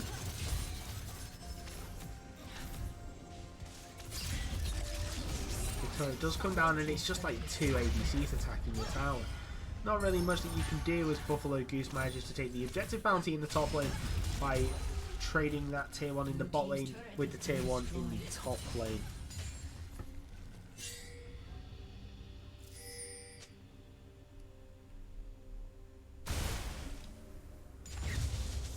Matrix taking the risk, Scottler. And Hampy are trying to find an engage, but auto attacks coming down from Matrix. He's forced to flash away.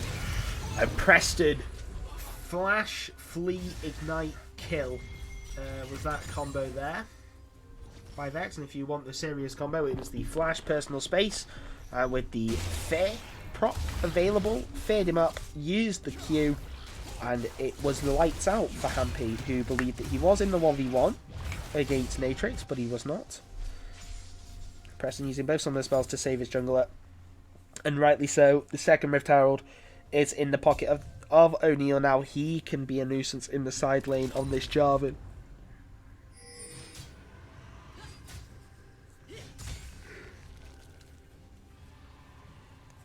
Such a good escape tool is the flag and drag. As there's the hook on to troll Zoe. Girl are nearby, but Zoe is going to need some assistance. There's the stun onto Loza, and Loza's going to get absolutely mullered through. The health bar was melted through butter. There's the second kill for Matrix. And the Infernal Soul you have to feel... Oh, not Infernal Soul, the Infernal Drake will go towards Girl.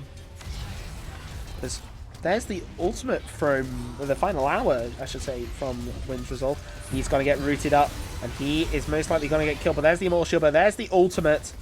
And will he burn? No, he won't. The exhaust was enough to keep himself alive. But burning a summoner spell for a Gosu-esque play does not seem like the correct option. Especially at this point in the game, you need to start trying to slow the game down so that you can get to a point where you are impacting the game with your scaling. But Girl are just not allowing that to happen. Yeah, you feel like right now they are just way too strong, and that there is no way that LPM can really contest much.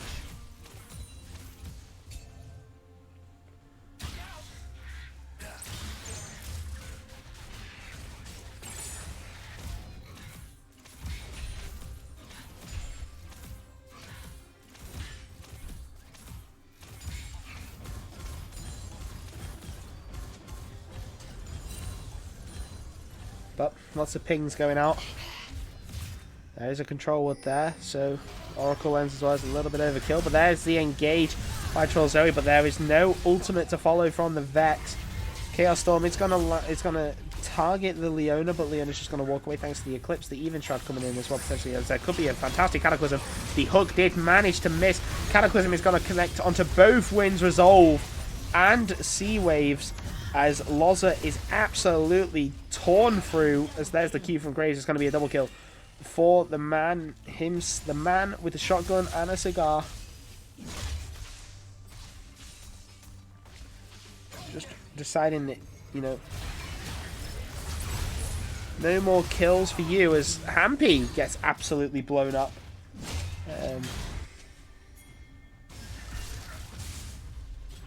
On the Echo, could not do much there, as there is the... That is so hard. Well, there is so much damage onto Sea Waves. Can't even walk up and try and attempt to even utilize that first strike rune. Because now it looks like a 20-minute Baron for Girl. No, it's not. Matrix has just died. Girl are off it.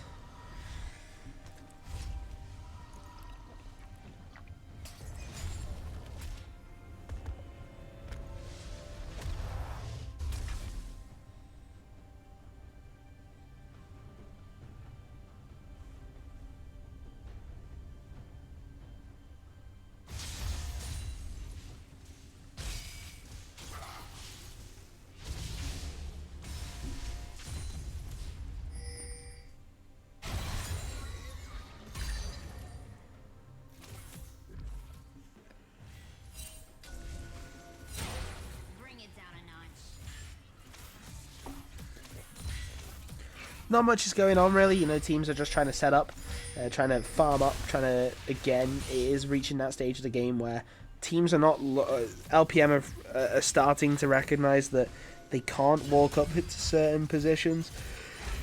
They can't walk up past a point. As I say that, Loza forced to flash away. Thanks to walking up just a little bit too far, but at this point, the girl should be... not girl, sorry. LPM should be recognising that they can't walk up past a certain point. And Saboteur is now going to be engaged upon. They're going to flash towards his support, and just so much peeling for the Aphelios.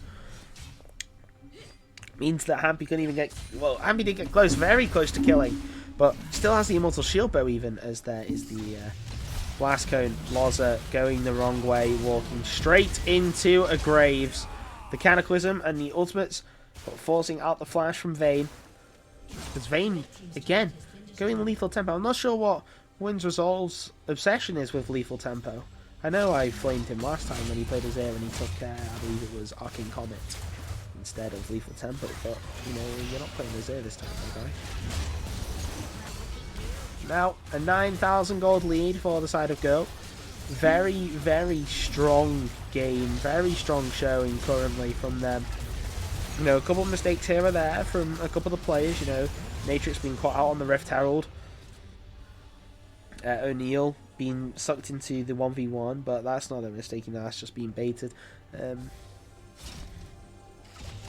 Other than that, though, as Hampy now, there is the Yumi's. It has been activated, but it's not going to provide any real clout to chase. Eclipse used, and the Infernal Drake is started. LPM not in any position to contest whatsoever. Not in any position to contest.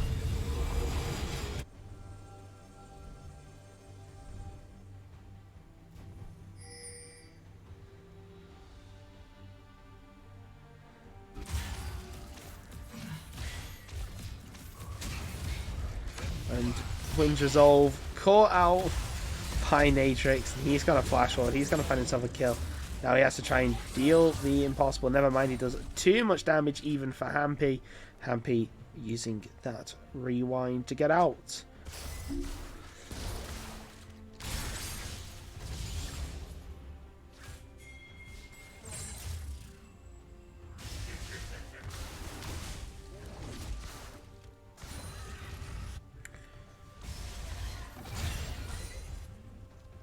Oh.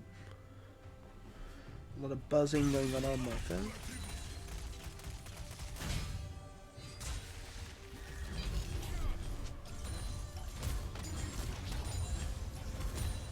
As Girl opt to push in the top lane, the Girl bot lane opt to push in the top lane. The Girl top lane opting to push, O'Neal opting to push in the bot lane. And Preston hovering around. So he's going to look for the engage, he's got to find Seaways. There is the ultimate, but it is going to go wayward from the Vex. Never mind, there's so many stuns. There's the Flash Fleet, and it is going to pick up the kill onto Seaways. Loza now is going to try and run away, but there's the Flash Zenith Blade, but it's not going to connect. And the Condemn by Trozoe. There's the dash over by Natrix, and he's going to get hooked up by Loza, but it doesn't matter. It's just going to get absolutely one shot, but never mind. There is no Immortal Shield, but no Eclipse, sorry, this time for you, Natrix, and he's going to fall. There's a Zenith Blade. A beautiful Zenith Blade by Zoe, and Zoe is just going to walk out of the tower range perfectly fine. As O'Neal now is looking to continue the fun party, but he is stood on a ward and next to a control ward, which he probably is going to assume is what made Buffalo Goose see him. However, the top lane turret taken, the top lane inhibitor to follow suit, and it does so with in quick succession, and so does the mid lane inhibitor. There's the EQ away by O'Neal, utilising the fact that the Blast Cone uses the spell immune of Dr. Mundo to use it and put it on cooldown.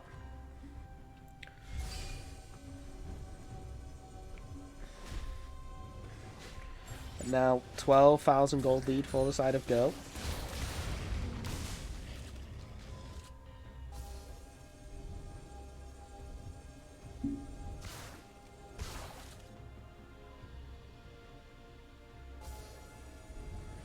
As Natrix catches out. Hampy just did not even get to move. Like to see the death recap on that one. As Natrix pushes the issue, and O'Neal is there as well.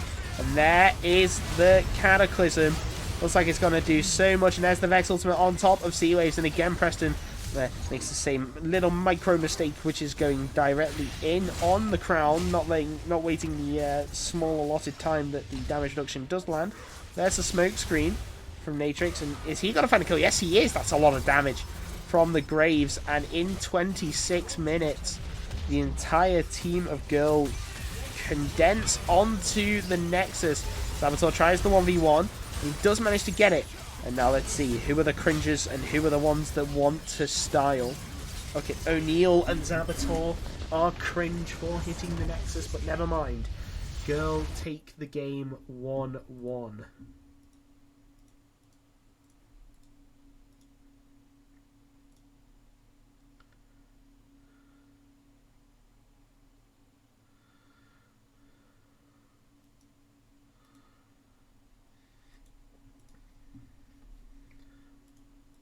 Again, where is it? It's got. Well, I am gonna go for a small little mouth break thingy because I do a lot of talking.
Okay, we're back. Because they're ready to draft. They were ready quite quick. I think they're just trying to basically speedrun through all the different phases. So I will transition quickly to the draft screen as LPM start off strong with an Evelyn ban.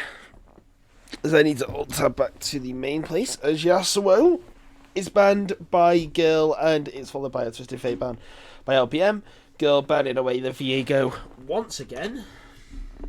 And Talon is banned away again by LPM. So and Shen banned by Girl. So same bans as last game. Did we get the same picks as last game? So LPM clearly thinking, you know, it wasn't the composition that was the problem. It was just the way that they played it that was the issue. As Kai'Sa is locked in. And Shaco is first picked. And Nidalee follow up. So that is definitely going to be... I mean, it could be Nidalee support. It could be Shaco support. I mean, you know, you don't know. But it's a very good flex pick because both have good support capability. You know, Shaco is the more prominent of the two in terms of support. More seen. However, Nidalee does have those spares. And also, Troll Zoe is a really well-renowned Shaco player. So LPM not respecting the Shaco, it does get pulled out, and we will see now it is going to be Kai'Sa Braum against Shaco and an unknown AD carry as the jungler was selected in Italy. LPM now on to picking Potato. I mean, it's most likely going to be their jungler. They are most likely going to look to put Hampy on someone that he can face against this Nidalee with. We probably are expecting to see the Lee Sin before he gets banned out in stage 2 of the draft. If they opt to pick something else rather than a jungler. And it's going to be Poppy.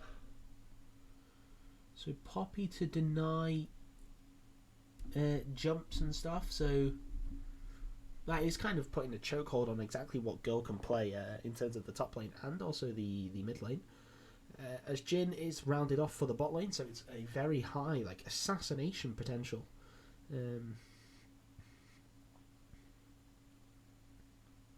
Bot lane, as Vex is banned away by Girl.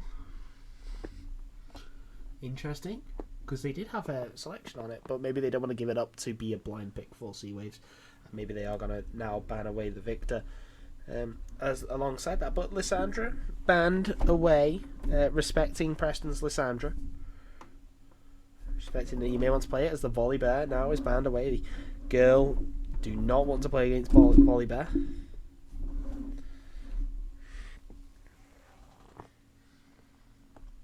And we'll now see what LPM decide to ban as the final ban.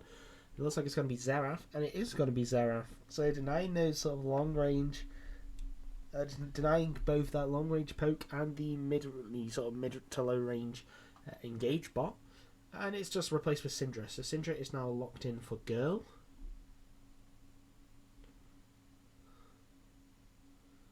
And LPM, it's like going to respond. The mid, and then they're gonna decide whether that Poppy is going towards the top lane or is going in the jungle. And it's going to be LeBlanc to be found against this Syndra. Sorry, LeBlanc. You know, you got to pick LeBlanc. Sorry, I can't do Froggen. It's 2022. I can't do Froggen. But we will see where that Poppy has decided to go, where he's going to be heading towards the top lane, or where he's going to be heading towards the jungle. Most likely we'll be heading towards the... Oh, okay, maybe not. It's going to be Lee Sin. No, it's going to be Lilia. No, Lee Sin. Lee Sin is locked in. Maybe we will see the new Electrocute Lee Sin that Hampy played. You know, who knows?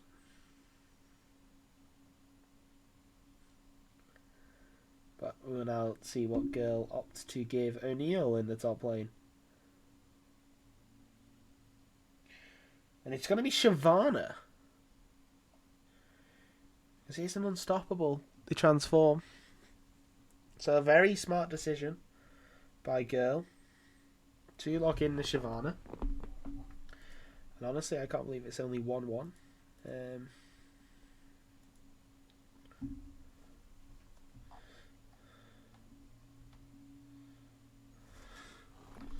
I will ask.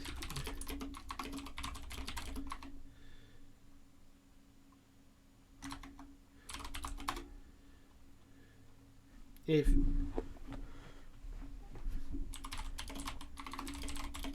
But why is Zoe Shaco OP? Oh, thank you, Gablet, for coming in. I don't know if you're going to be staying, but Would you like some company? I mean, you can do if you want to. I'll just hang around. Why not? Oh, okay, then I'll have to stream. Well, actually, no, wait, we're not even in. No. Can someone make space? Well, I could just watch the stream and be like a minute behind and be like, what the hell happened? What was that from a minute ago? Honestly, for some reason, my OBS hasn't got, like, the stream options open. So, like, the chat and then the stream option. Like, where you can change the name and stuff. It doesn't have that, so I have not seen anything to do with the chat. Ooh. I will keep an eye on it. But yeah, I've been invited. There you go. Why is Zoe Shaco OP? It's too good. I mean, I've got a thing on that with the new Drake that makes half of the map invisibility and Shaco's invisibility. You can probably walk up to the Nexus while invisible, right? Oh yeah, true. Yeah. So perfect. Perma invisibility from one Nexus to the other. The perfect backdoor. Riot salivating at like not the idea, but just the thought. The thought of it happens. Yes, balanced gameplay. Yeah, I should probably look at the draft. I didn't really look at it. So O'Neill's playing Shyvana, I guess. Yes. It's a pretty standard draft. I thought it was going weird from girls' first 2 picks. Thought they might be memeing it up, but they memed it up on the first game. I don't know if you saw. They just went all marksman. Shaco is OP because new dragon. I mean, with the new dragon, it just makes it super OP, right? Like, true. Damn. Just makes it even better. But Zoe, Exactly. He knows when to go invisible, and he knows where to place his box. Like, just everything about his Shaco play is immaculate, and I'm pretty sure that he is about to show us why. He's used to watching clowns, and that's why he knows exactly how to play the clown. He's pretty much a clown Shaco. I mean, I guess he's not really a clown.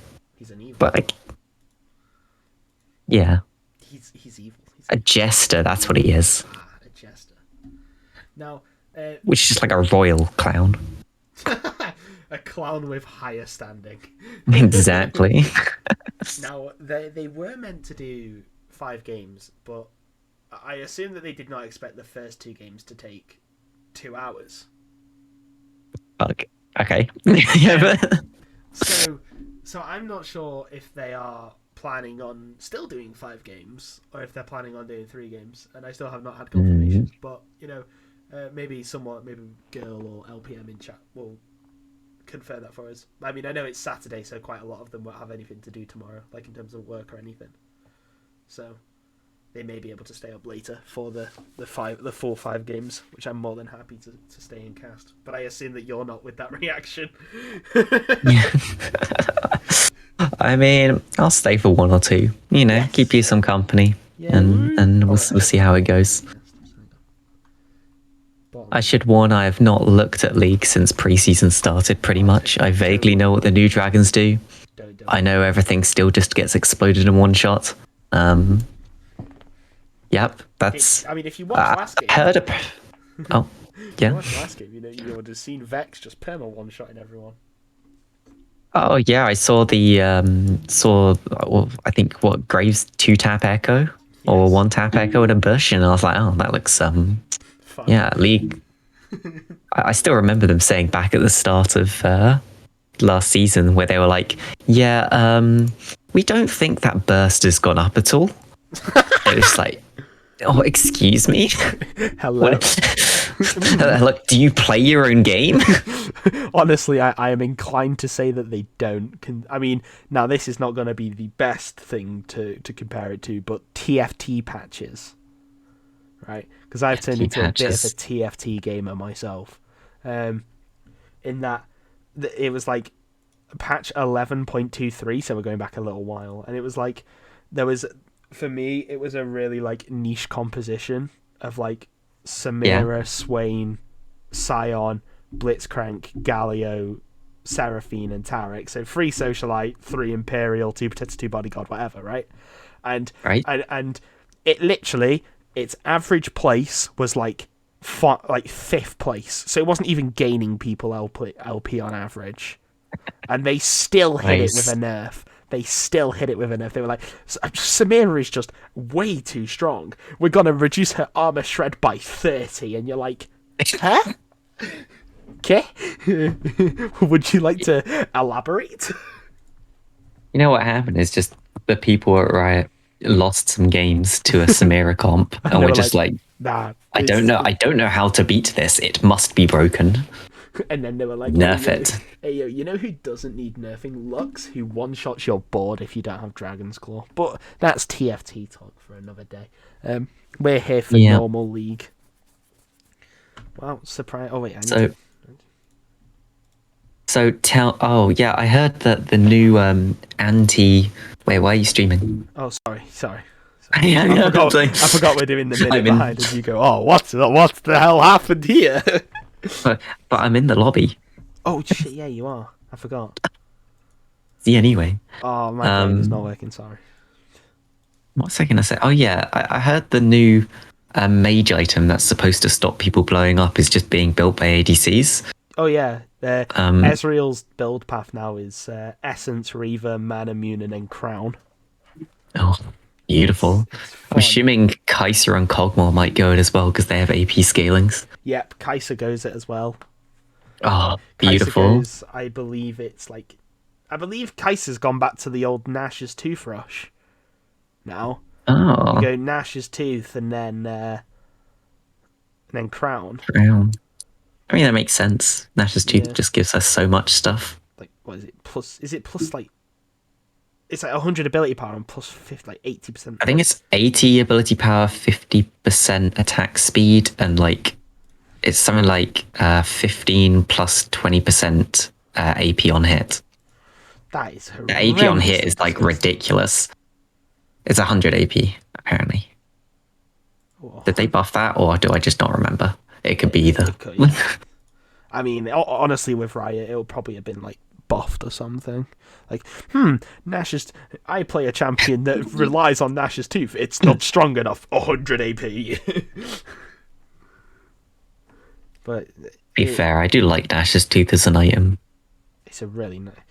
But when are they gonna stop making items champions? The new champion, Zeri. It's literally just fucking static Shiv. Oh, I saw the thing about her, and they're like, oh, you don't auto attack, you use Q, and then your auto attacks are actually an ability. And it's like, they're like, oh, this new amazing way to play is great. And it's like, so what you've basically done is you've just swapped her Q and auto attack and gone, yes, this is new and exciting. Like, no, that's what? What? Like, Exciting you can't, gameplay.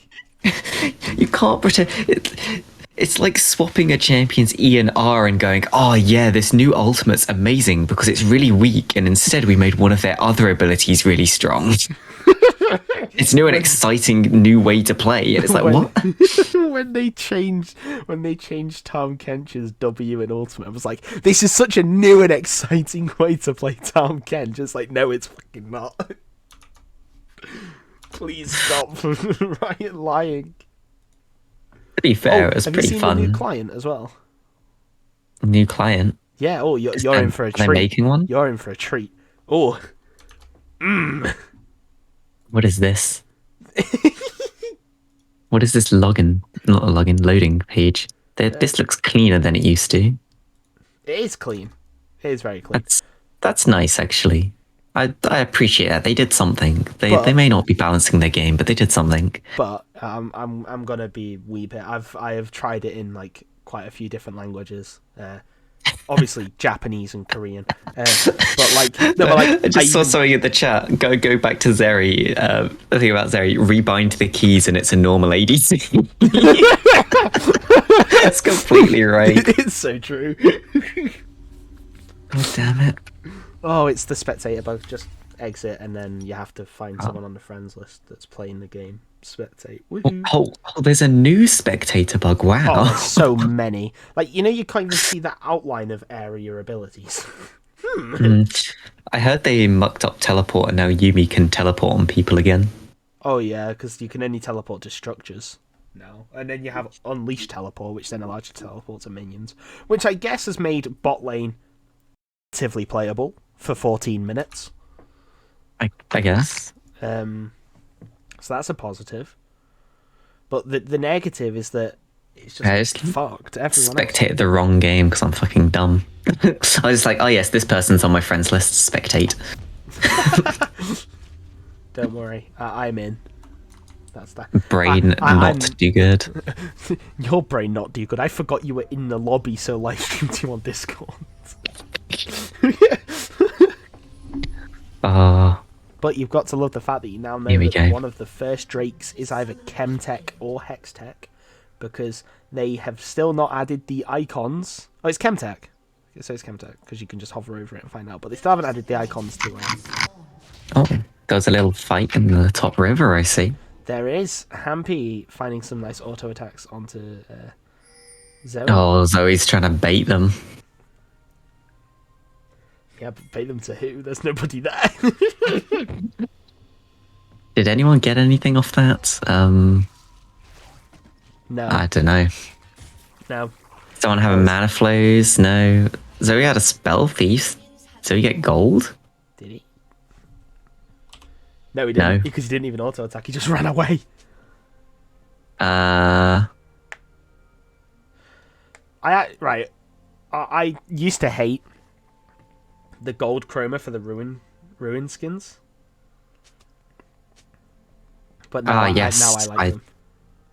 Turn off the chat. Where is a ruin skin? what am I looking at? The Shyvana. Shyvana, yes. Yeah. Let me have a look. Oh, have you seen the?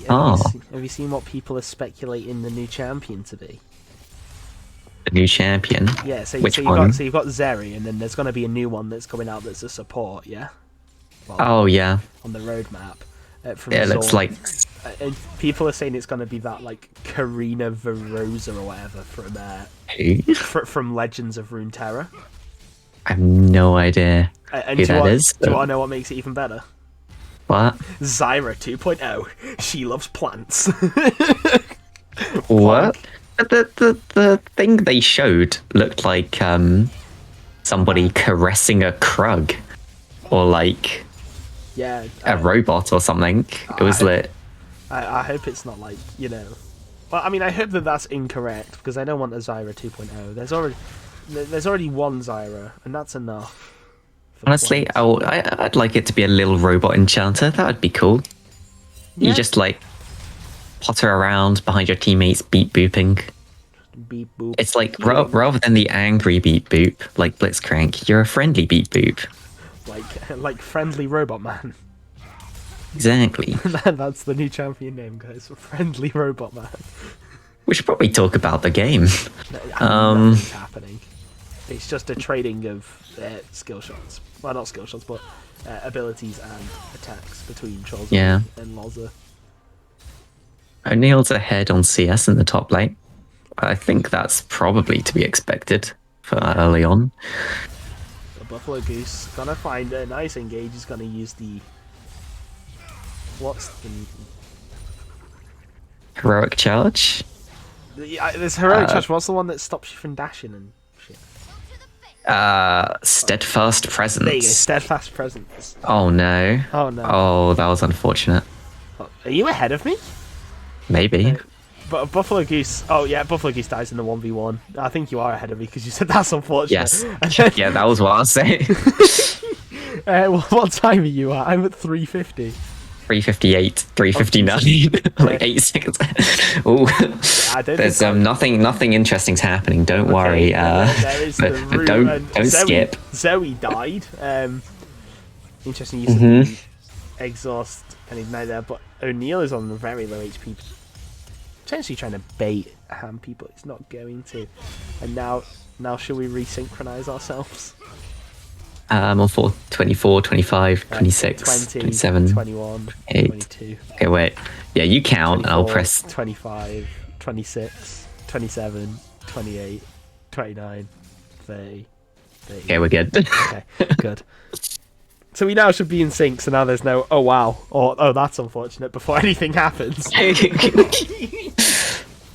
I mean, maybe I should have stayed ahead, and then I could just bait people with like, I can't believe they did that for a ward. And then it's like nothing, genuinely. Nothing happens. Someone just placed a ward, that's it. Zoe finds himself the flee and the slow thanks to the new glacial augment changes, as the slam of the hammer does a little bit of damage, but Zoe now trying to take this control ward. Oh, I respect that walk up from the goose. Gonna slap it with the buckler, but there's the flash from Loza, and the Winter's Bite is gonna miss, and there's the javelin, and there's a lot of damage onto Wind Resolve, and now can he get his dancing shoes on? Yes, he can, because Matrix actually sent that one over to Mount Everest. It was really nowhere near Wind Resolve, that one, but it's a hard skill shot to land the Nidalee javelin. But still... Yeah, I mean, even Yankos can't land it, you know? Yeah, true. Hey, yo. Hey, I've seen that one before.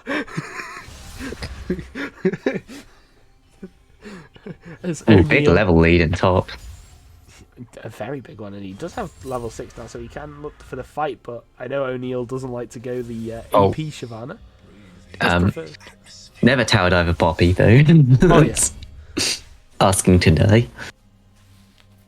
I mean, if the heroic charge misses, then I think you should be okay. Oh, the Cancer Invisibility Drake is the first one, yeah. That's good. But none of that bullshit. That means, yes, that we don't... Also, it's the fact that as well that it just loses all of the bushes as well. Like, apparently they've like added in vision plants like at your second tower or something. They added Scryer's blooms to your tier 2 tower, which I was very confused about when I first saw it. I was like, what the fuck is going on? Why is this here? I mean, I think that makes sense for that map, because at least then you can do something.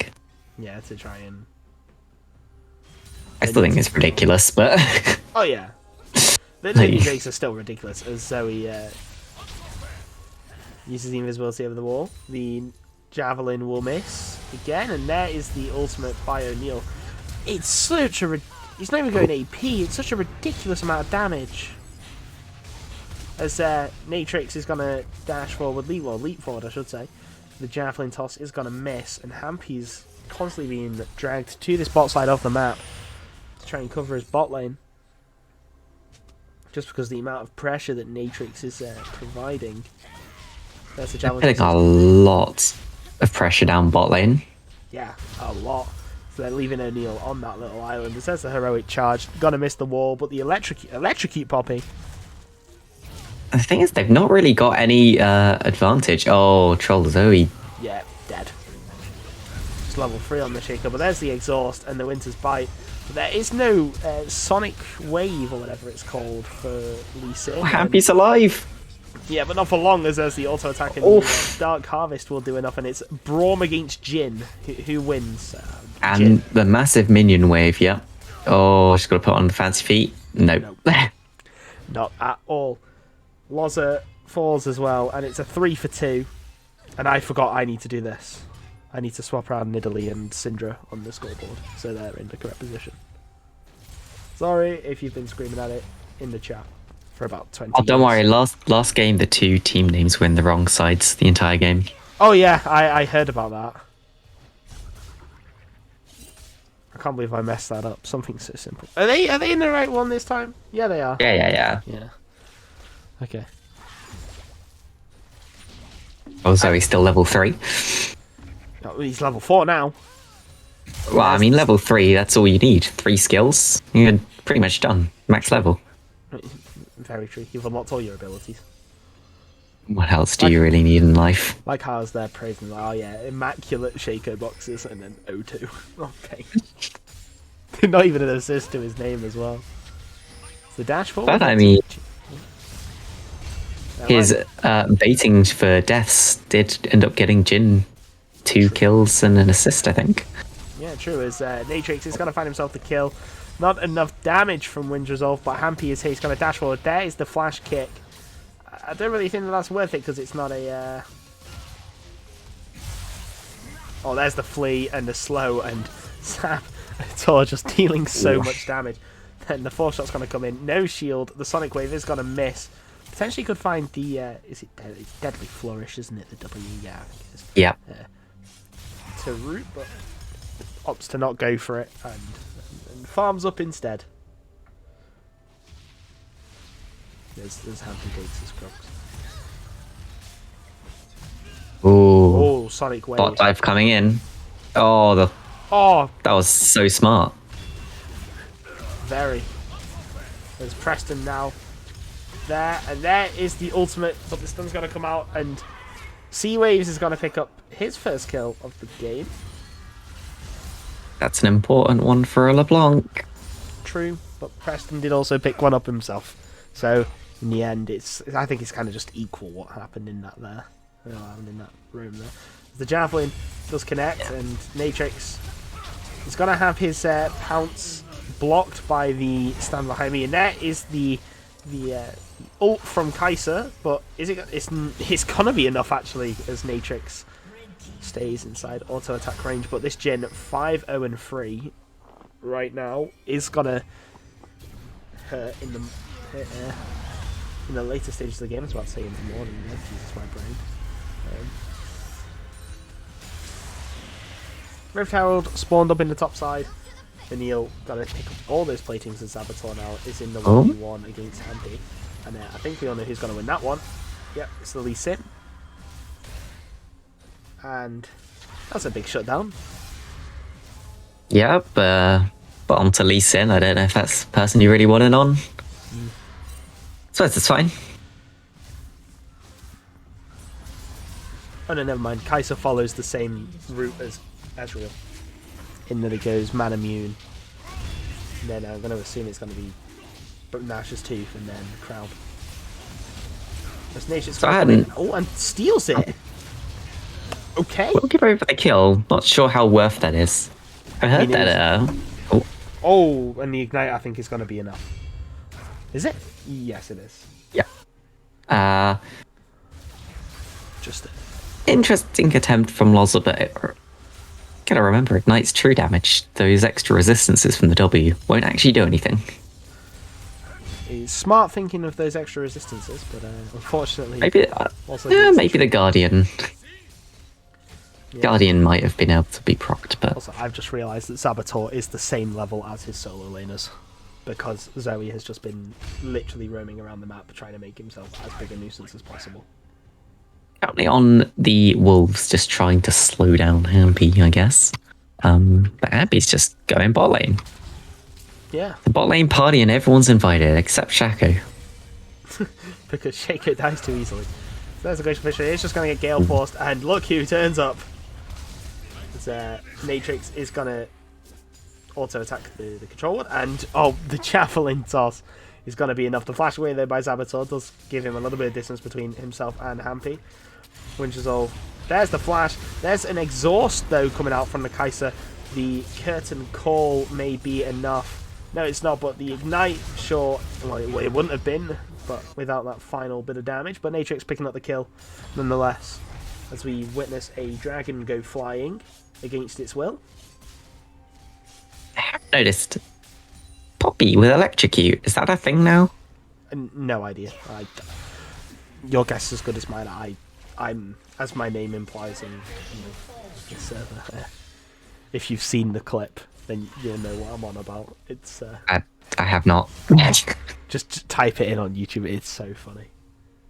It just overall as an interview, but also in relation to League. As O'Neal is waiting in the bush for Loza to walk up. Deals a ton of damage as Seaways potentially has found himself assassination, but no, he's not. He's actually going to take more damage than what he wants. And the javelin toss is actually going to connect, but the distortion away he's going to need enough gap. As O'Neal again is going to find himself a Braum, but is it going to be enough? As there is the auto attack and the stun. The chain is going to land onto Troll Zoe, but there is the stun, and Seaways is going to die, but Hampy's going to pick up the kill. As O'Neal finds the kill onto Braum and also onto Poppy. The burn of the ability that has the area from Nash's Tooth, the magic as well. So O'Neal does steal away the Gromp. Ward dash or ward hop forward from Hampy, but he's just going to flash kick and pick up the shutdown from the top lane. Another 700 gold, but again, is it really who you want it to be on a Lee Sin? Then again, who else are you going to give it to at this stage of the game? Winds Resolve. Not sure about this one. He's got to pick up the kill though. So very good. I mean, a very good combo from Kai'Sa, but I don't think feeding the Jhin more kills and every single time you take it you trade, so you're just resetting your gold bounty. It's a smart thing to do.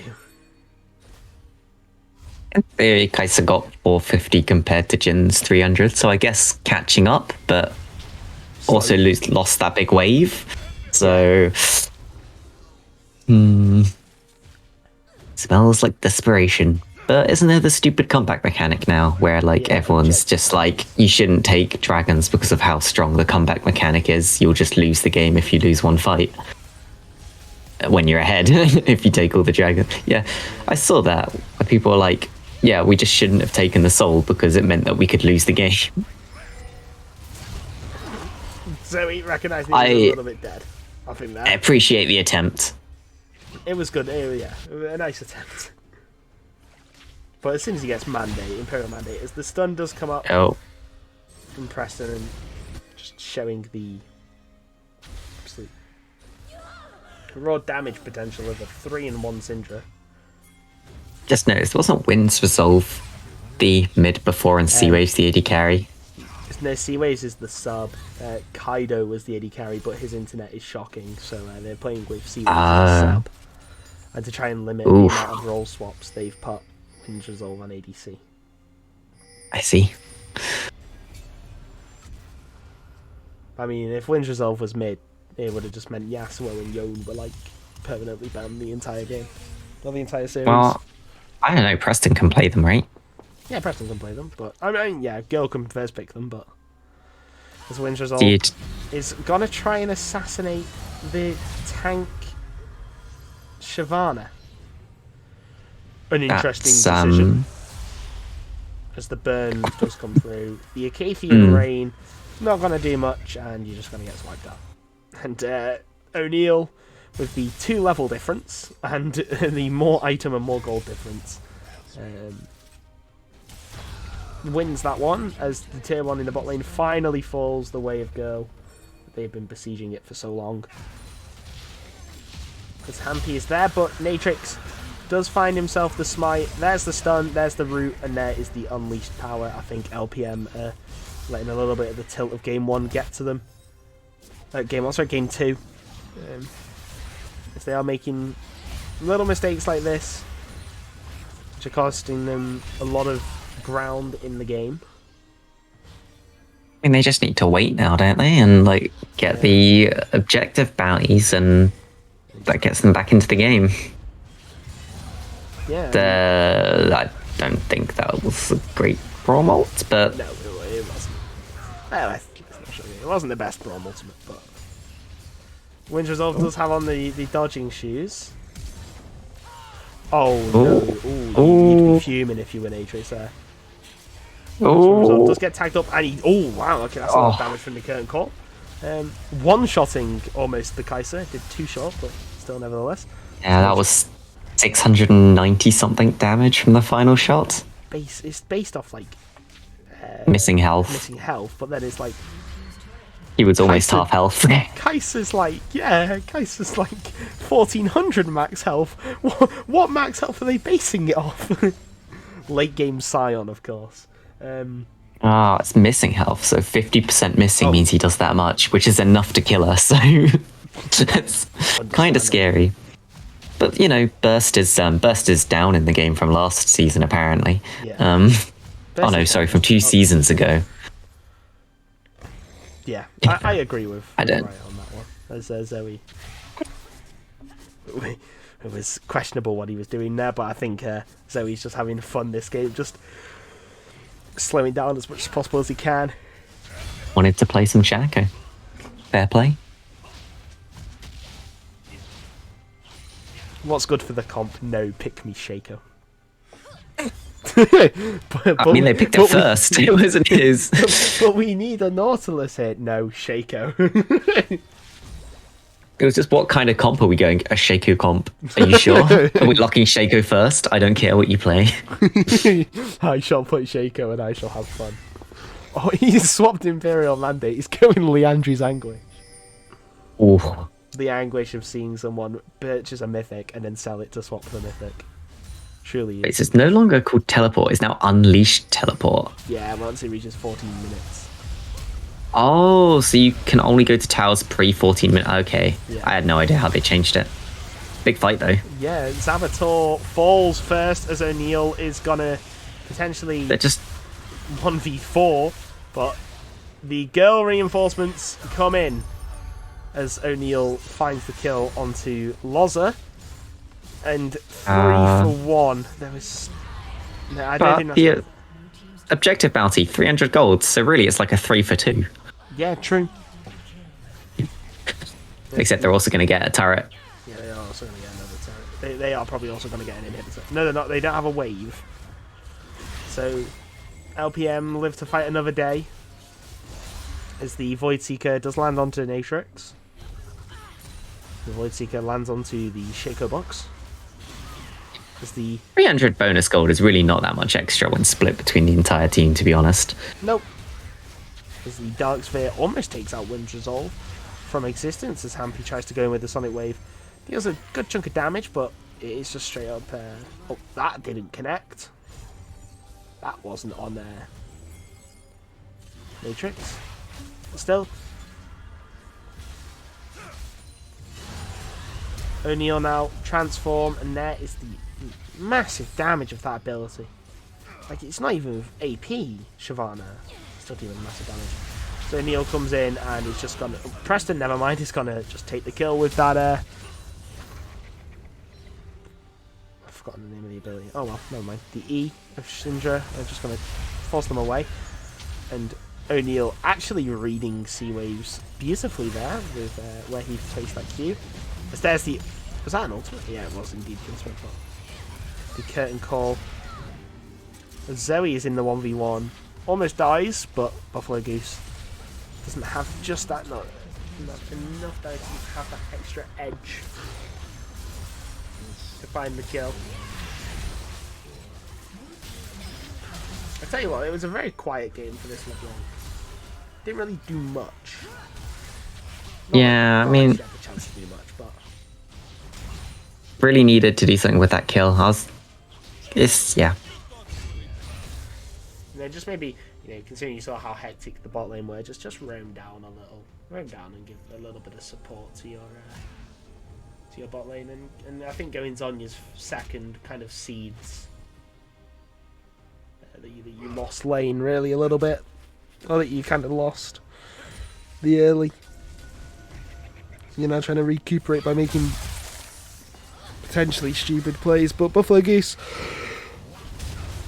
finds the stunner to Zoe and the kick away. Natrix can't get the smite in, so the Mountain Drake goes over to LPM, but at what cost?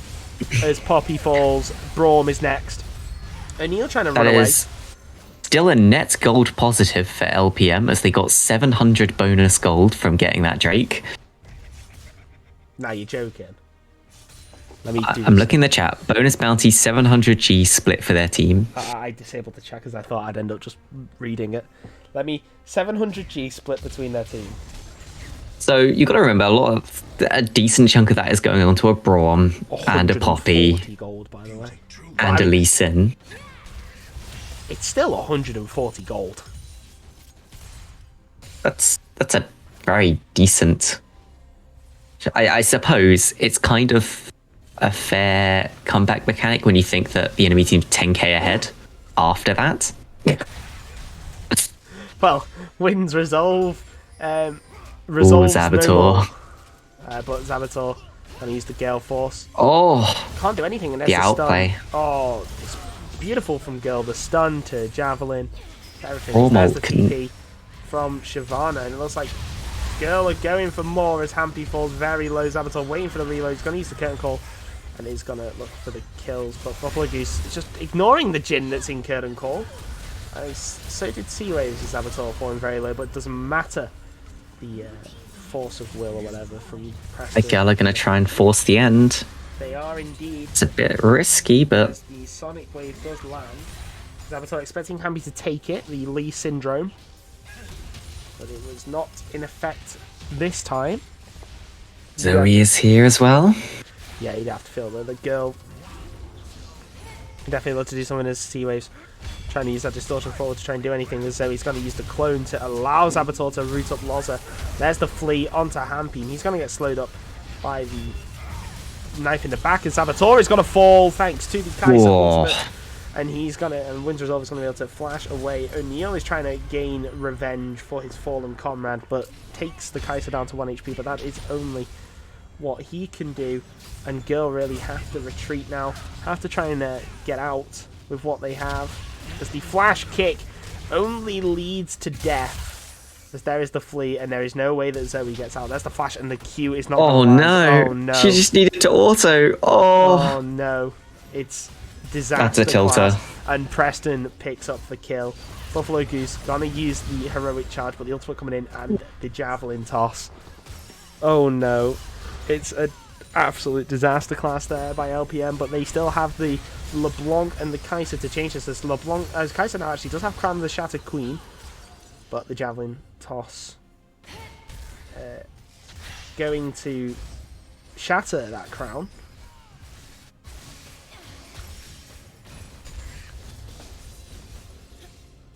And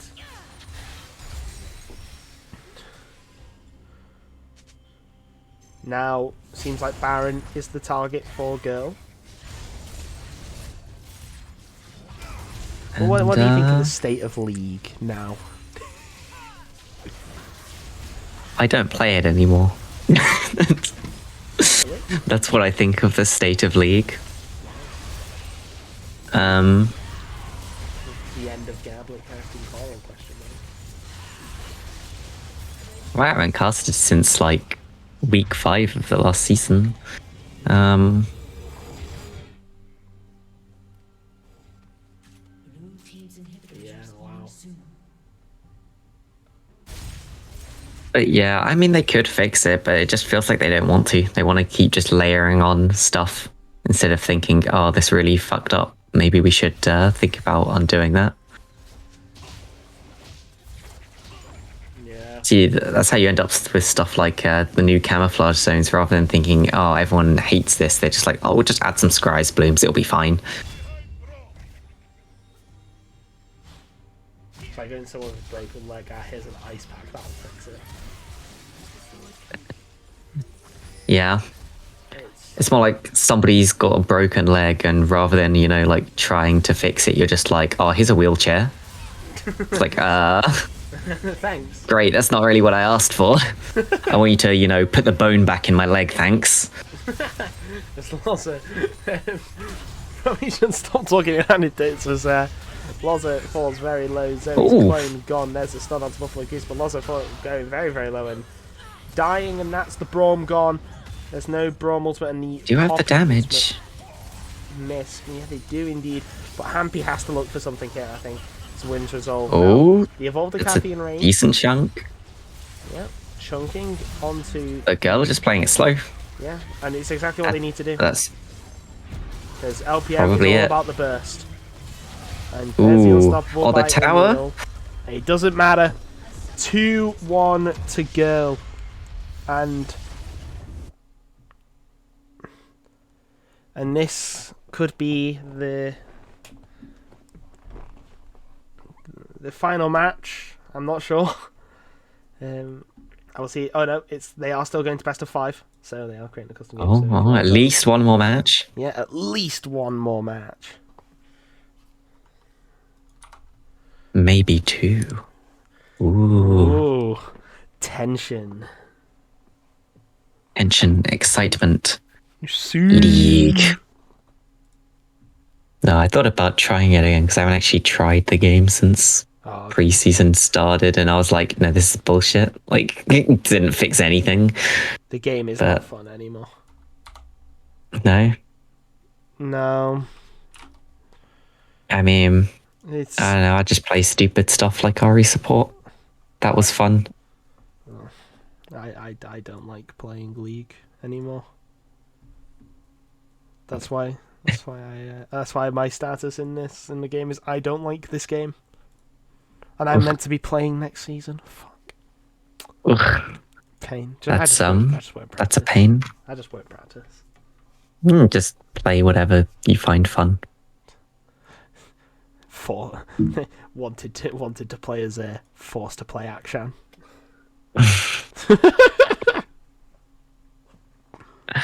Oh, Okay, but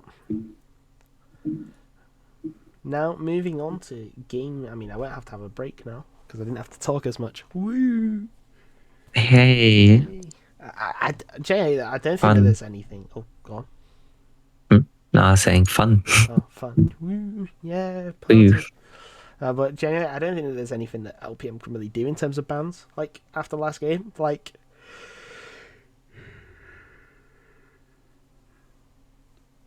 because it's very hard to ban out girl as a whole. I don't think you do. I think you just ban the champions you find annoying. Yeah.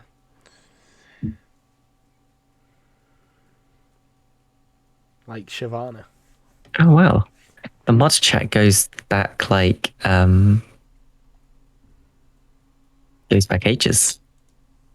That's in the mod view of the stream. Oh. I can just see like 2 months ago Troll Zoe was banned with the reason Azir Arcane Comet. And then unbanned. I banned him because he tried to justify his Arcane Comet banned. Is Azir not a poke mage? No. Hang on, wait. There is a YouTube link. Yeah, I don't want. Oh, it's no. I saw the name of it on the tab. Oh god. Yep. Interesting name. Chinese wind traders. Have you seen the spectator link as well? I have. I've not bothered clicking on it. I'm just gonna look at the stream and be like, I guess I'll click on it. Why not? No. Here you go. It's, I'm transitioning on stream now. Here you I go. want to see an Ari. I think Girl are very confident. Oh, I see. That's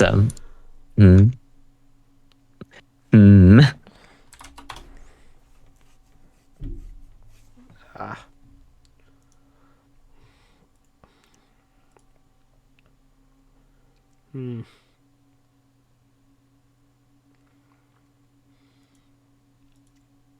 But yeah, I really don't think that there's much that LPM can do. Just like you said, ban stuff that they find annoying and they know that girl play, so that they don't go against it.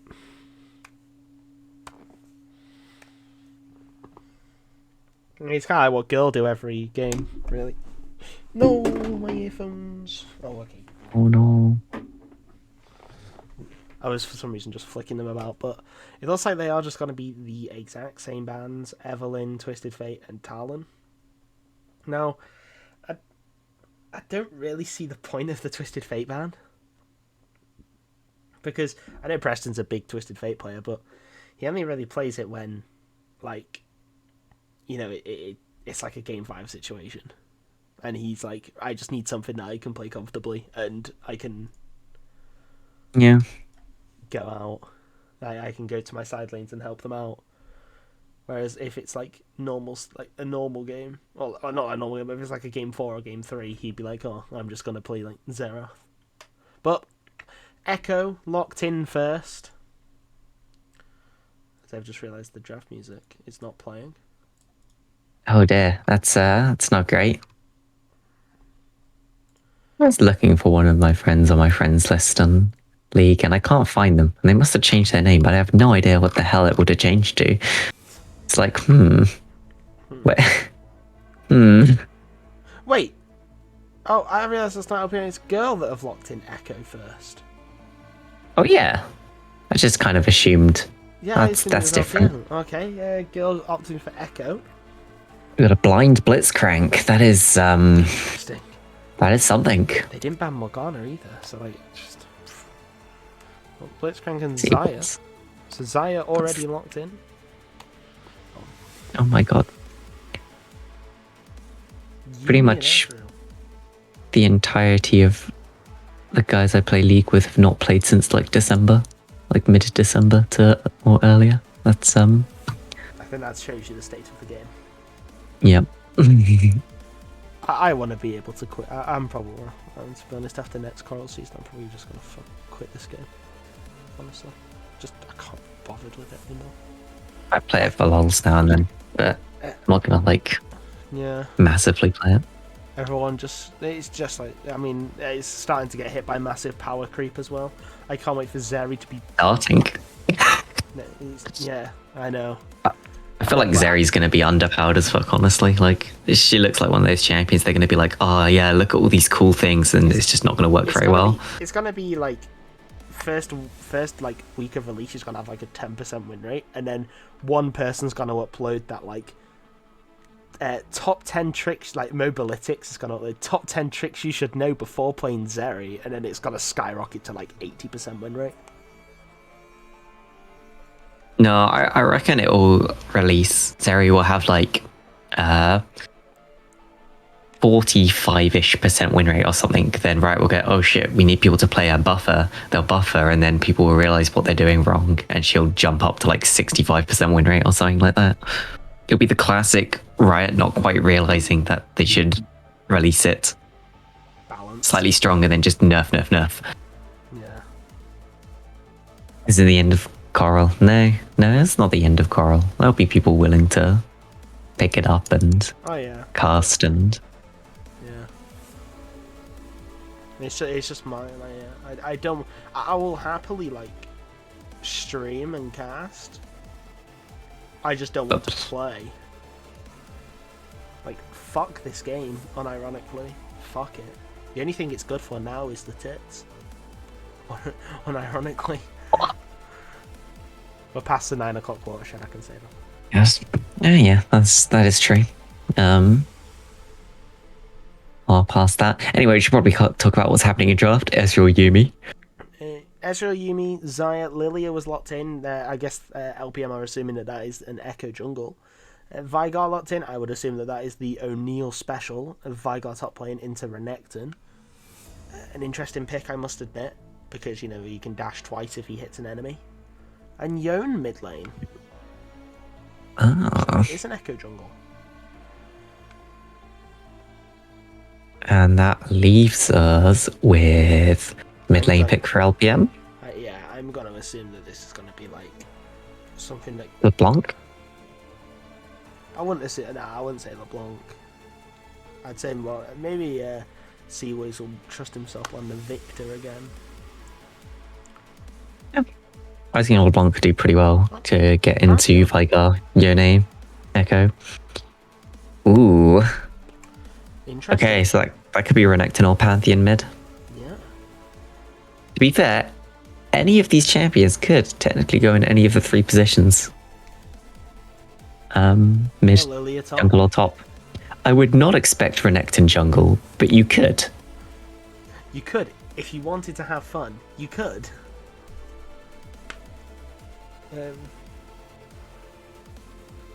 But I would assume Lilia jungle so that you have the magic and AD for both solo lanes. Yeah. It's just which do they prefer matchup wise? Pantheon going into Yone or Veigar, and is Renekton going into Yone or Veigar? I kind of expect Renekton into Yone, Pantheon into Veigar. Yeah, same here. I can't see why LPM would want to put Pantheon through the pain of trying to play the matchup. I mean, it's fairly simple actually. You kill him like level 1, 2, 3. He's basically not allowed to touch the wave, and if he walks up, he should die. But Oh but God! You tell that to anyone that has like a matchup where they like genuinely get countered. It's like it's fairly easy actually. Just kill them. it's just kill them. I mean, as long as unless the jungler comes and ganks you, Yone should not be allowed to walk up to the wave. I mean, as long as you know your champion has like indescribable amounts of burst, then just kill them. Or when you're playing Pantheon, in most matchups, the enemy should not be allowed to walk to your wave. That is your wave until you get like level 4, and then you're out of the game. Why is Hampy? Oh yeah, Hampy is one of those. I can't say it on stream.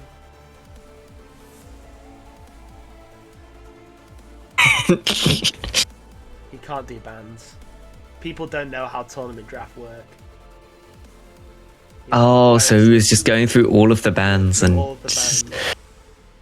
Oof. Yeah.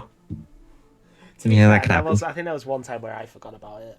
I think I ended up banning I ended up picking Anivia by accident, and it was like, oh no, I did not want to pick that. Yeah, most people mess up one at some point, just like accidentally misclick on another champion or something as well. It's quite easy to do.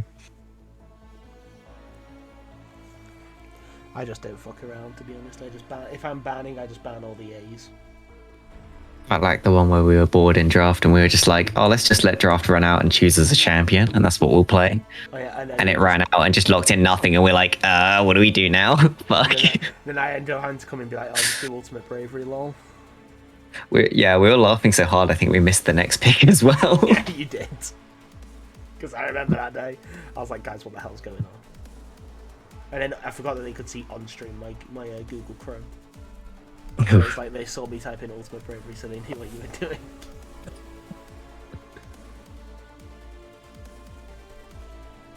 Damn, picking stupid random shit's fun. What Renekton skin? What Renekton skins are there? Oh god. Match it to the Lilia skin so that when she ganks, you're in sync. Rune Wars Renekton. There you go. The hell is Rune Wars? I don't know. I don't know. I got a shard of it. Sure. Oh, the toy one's pretty cool. Yeah, Renekton actually. Mm-hmm. That's the one that I use if I'm not using a specific skin changer site. Gets IP banned by a league after admitting that on stream. Yikes. Pain. I'm disappointed though that there is no Ari in this game. People still sleeping on the Ari support. Unplayable. What, against or? Yeah, against. You can't play against it. To be fair, I think we played it once in CoraL and smacked the game, so. 100% win rate? I don't actually have a 100% win rate on it generally, because I had one game where we went like 3-0 in the bot lane and we looked up to the top side of the map and it was like Norton 21 or something. Jeez. Like 15 minutes in and we were just like,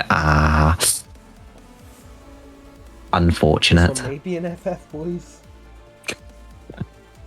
Yeah, we still did pretty well. I think we survived like 30 minutes. Congratulations. You wasted your time.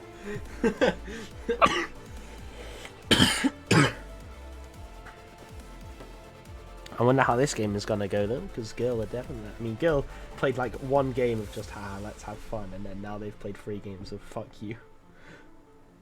They played 3 games of, right, I want to go to bed. Oh, yeah, true.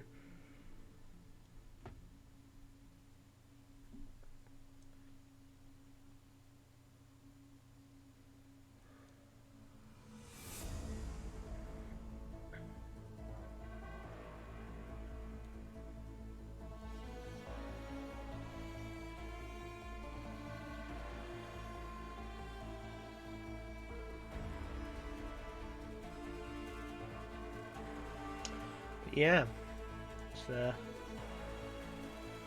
going to be an interesting game.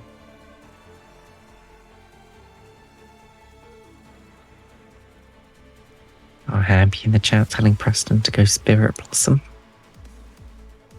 I suppose we'll find out soon enough. Hmm.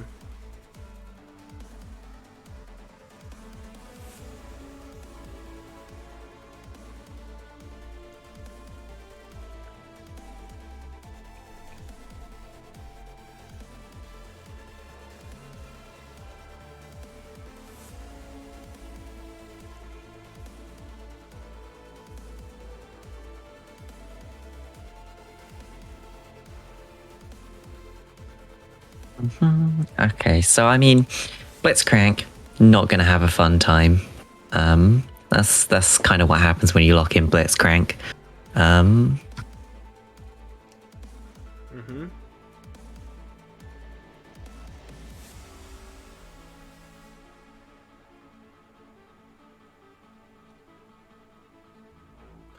Well, Renekton I don't think is going to have too fun a time into Veigar. That one might not be as bad as expected. Because, I mean, Renekton's not gonna kill Veigar like level 1, 2, 3. But I think at 6, he probably just kills Veigar quite easily. Just ults. Which sounds really weird, but yeah.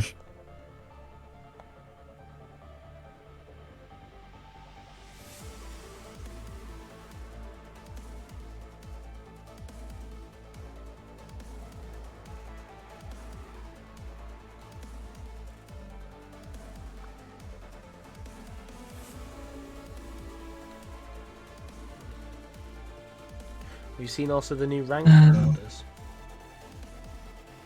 Oh yeah, they actually look kind of nice.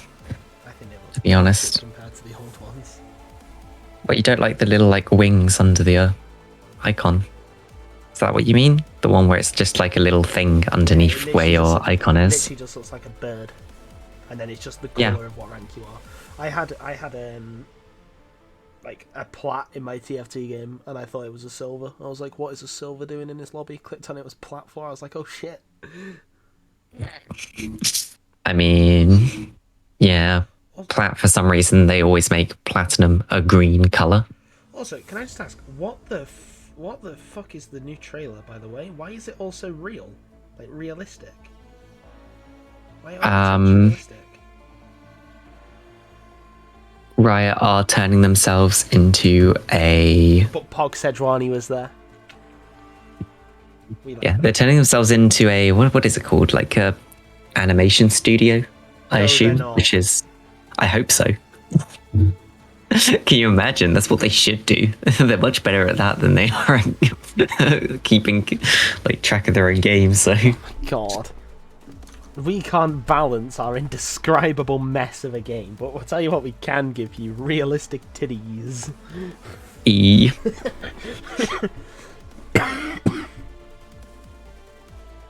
I wonder if First Strike Pantheon would be good.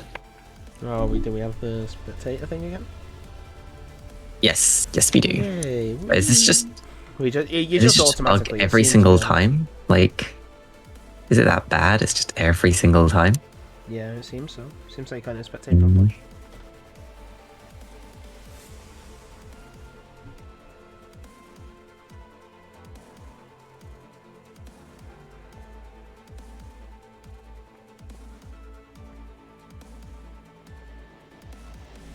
I can't wait until the month is over, though.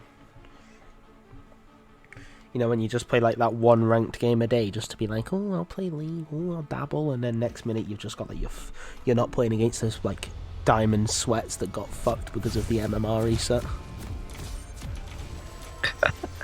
Oh yeah, they've reset it to like the old way, haven't they? Yeah. I think. I don't know. They did something. That's all. That's what they said they're doing. I watched their little thing to see what they thought would be good to do, and like, or what they're planning to do, and yeah, they're not really fixing anything this year. Oh my god, are you for real? Oh, O'Neal forced a flash early though, thanks to the invade. Oh, you are ahead of me. Let me catch Oh, up. what? Hang on, I'll pause. Oh, 45. don't worry. I'll catch up. Oh. 101, 102. Oh, for God's sake, I'm at 50. Okay, just tell me when you get to like 103, start counting. Okay.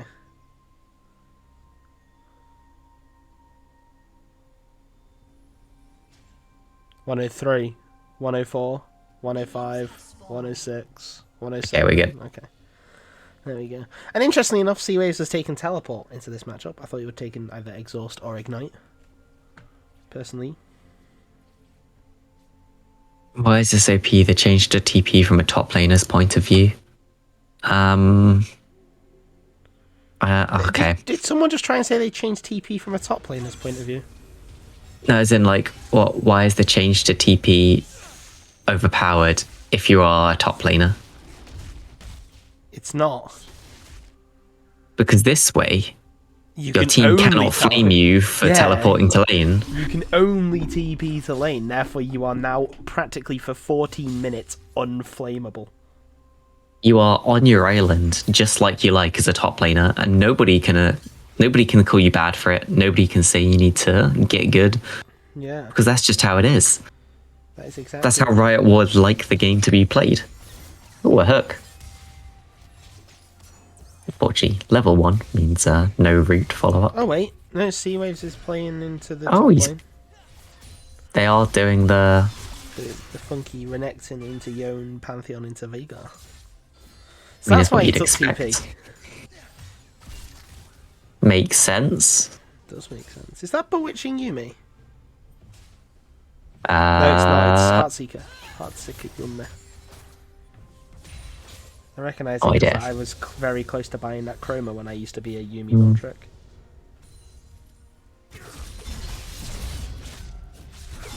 Oh, and there is the Renekton bully. Bully.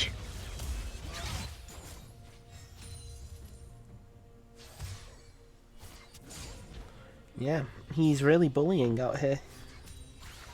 Yep, I mean, it's what you kind of expect. Renekton needs to get ahead early. And if he doesn't, then, well, he's not going to have a great time. Yeah. He doesn't need to make much of a lead early, to be fair. When he hits 6, he can get a bigger lead, but... Oh, and the junglers have met each other. Yeah, and indeed. Hampy... I think Hampy's going to win this early because of the extra burn. Flash Q, there is the cage, and it's not enough. It's not just the extra burn, it's the fact that he managed to get off like a Q and then 2 auto attacks before Natrix even noticed he was in a fight. Holy shit. This Lilia appears to be on the enemy team. I think he must have been like tabbed into top lane or something. And it was just like, wait, my health bar's going down.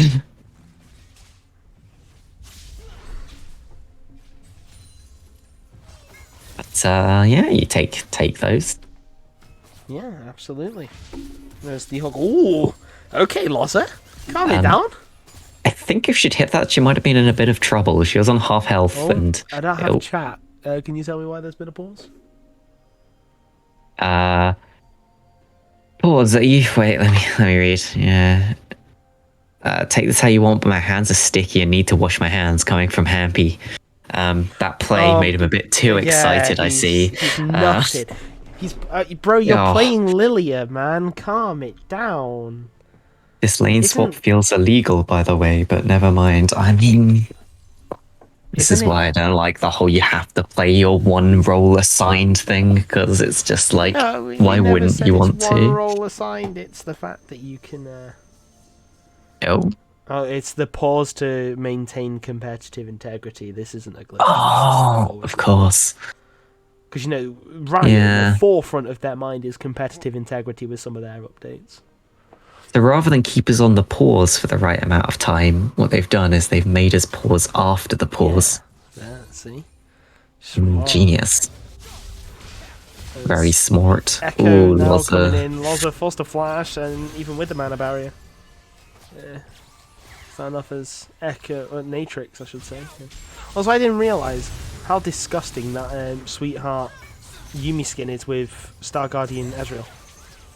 Because the How Qs, disgusting. because the two Qs like mix with each other, so you can't actually like tell what's going where. As Hampy dies, but does find himself a double kill before he dies. As Buffalo Goose did turn up. That is one chunky deer. Yeah, I mean, Hampy does like his chunky days. He did not after. Isn't The Lilia, first like, kill, and 15? I've literally no idea. She's a deer, so 15's probably like 50, right? We're not converting this. Is that not how it works when it comes to animals? No. How old is Lilia?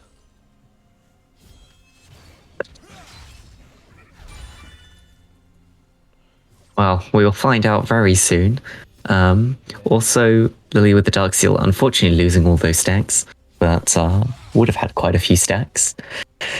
Z-Wave's not really managing to push anything in the top lane. It's actually down on CS. Yeah, not really what you'd expect. Yeah. I would have liked to see the early pack maybe into like a long sword or 2 long swords, something to just get a bit more AD and try and push a kill. Maybe. Reddit haven't got an answer, so.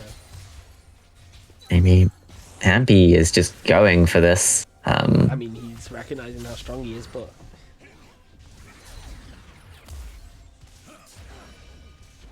If Seaways does it right, he could jump onto O'Neal and then actually E the final Vigar ultimates if he does it at the right time. Under the tower as well, he can probably just start running away and then E. Make sure he can't be killed. So I didn't she's see between that. 16 and 20. There we go. Oh, so I mean, Hampy depending may have on your age, Hampy may might have not be just too weird. Hampy may have just nutted to a 16-year-old girl. Okay. Anyway. Sorry. That's horrendous for me. That's a booking for me.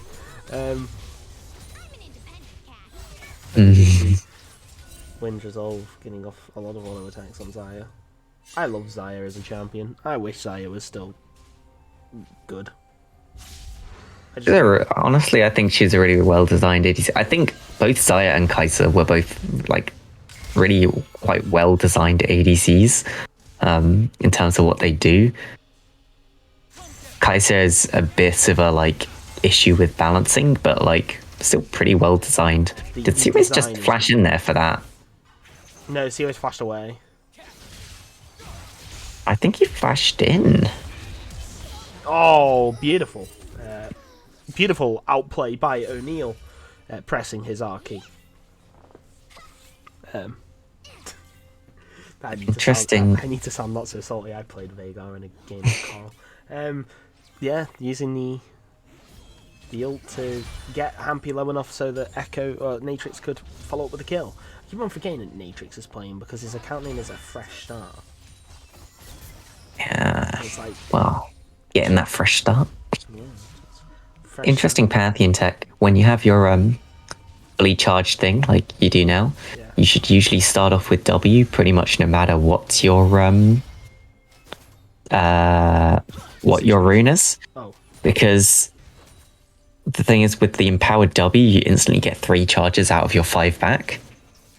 So what you can do, is you can W, auto, Q, empowered E. And so you get 2 empowered abilities straight off. That's if you want to burst. If you don't want to burst, you should just W, like auto Q or W Q auto. This may be death. Preston, yeah. Goose got it, which I think is okay. It'll give him a bit of an advantage to build in that middle lane. It's kind of what Edson used to do, isn't it?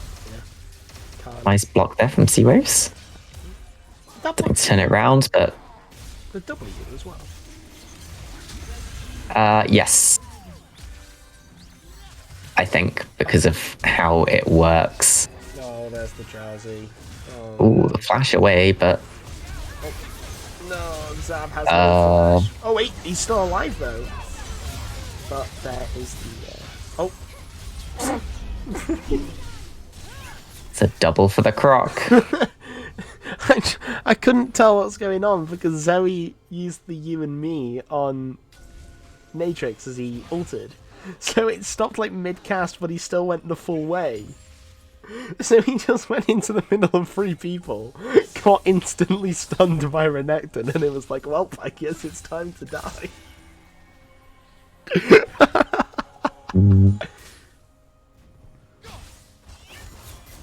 Oh. Oh, remember? Do you remember when the Xayah rework, like mini rework, happened? And they changed Mini the Q. rework? It wasn't like a mini rework, but they like changed the Q scaling so that it scaled with attack speed, how fast it came out, and then lethality Xayah became a massive thing, so they had to patch it out. I don't remember that. Oh my god, it was like summon airy Xayah. You would just QE and it would like instantly kill someone. Oh god. Or like it was just disgusting how much poke there was. Yeah. That sounds amazing.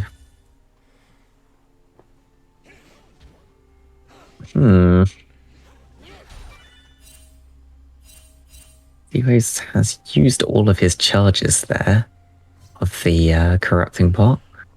Well, taking that back. I'm not sure how that happened, but He based. there we go. Yeah, he's based now, but like, sure how in such a short time he got through all 3 charges, but there we go.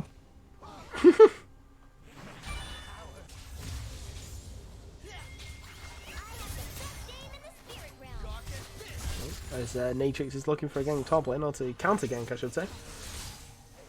As there could be a drowsy leading lullaby, as O'Neal is currently having to deal. Oh, forcing the ult. Hampy should have let Seawaves have that. Indeed. And you probably get away now. Yep, as Saboteur and Zoe hunt down Wind's Resolve. Oh, and a big stun, but there's the flash over the wall. There's a second stun by Buffalo Goose. And he's 4-0-2 now on this Renekton, but remember, it is a Renekton. Can be kited away, can be kited around, can be...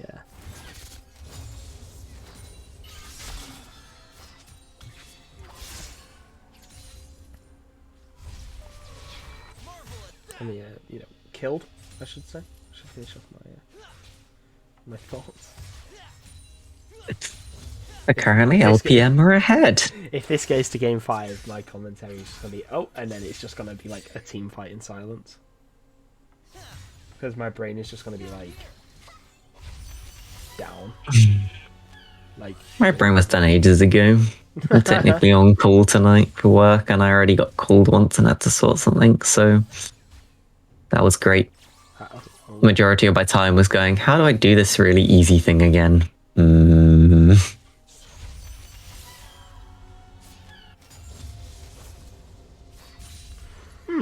But hey, Seaways is trying to use the empowered Pantheon Q for farming and stuff that's just not amazing. Also, you're generally better off just tapping it for the damage. Unless you really need the extra range. Hampy was confused about why the Lilia ult didn't sleep. Because the full ult action is... Oh, O'Neal ulted there into Pantheon-y. Oh, I thought Hampy was about to take that again. If he took that, I was about to cry. I mean, it was like... Please keep the game playable for your Pantheon.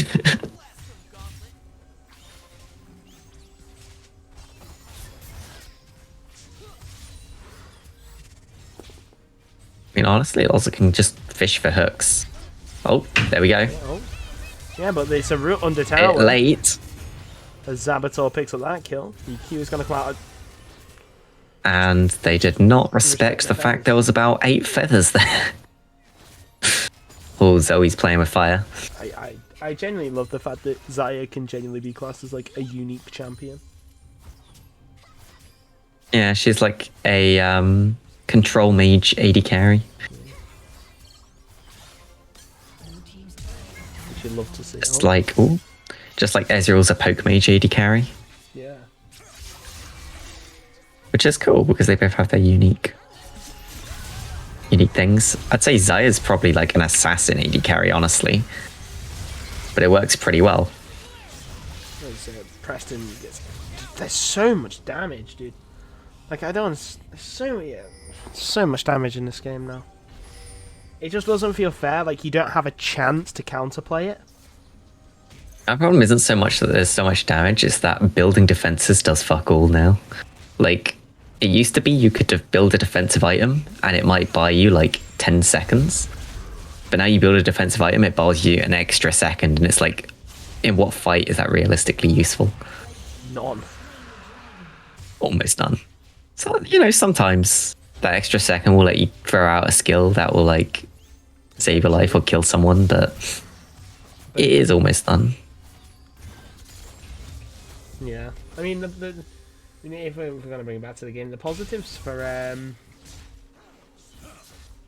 Girl is that Pantheon has, well, Seawaves on the Pantheon has farmed kind of incredibly poorly, so he's not in the game as much as he should be.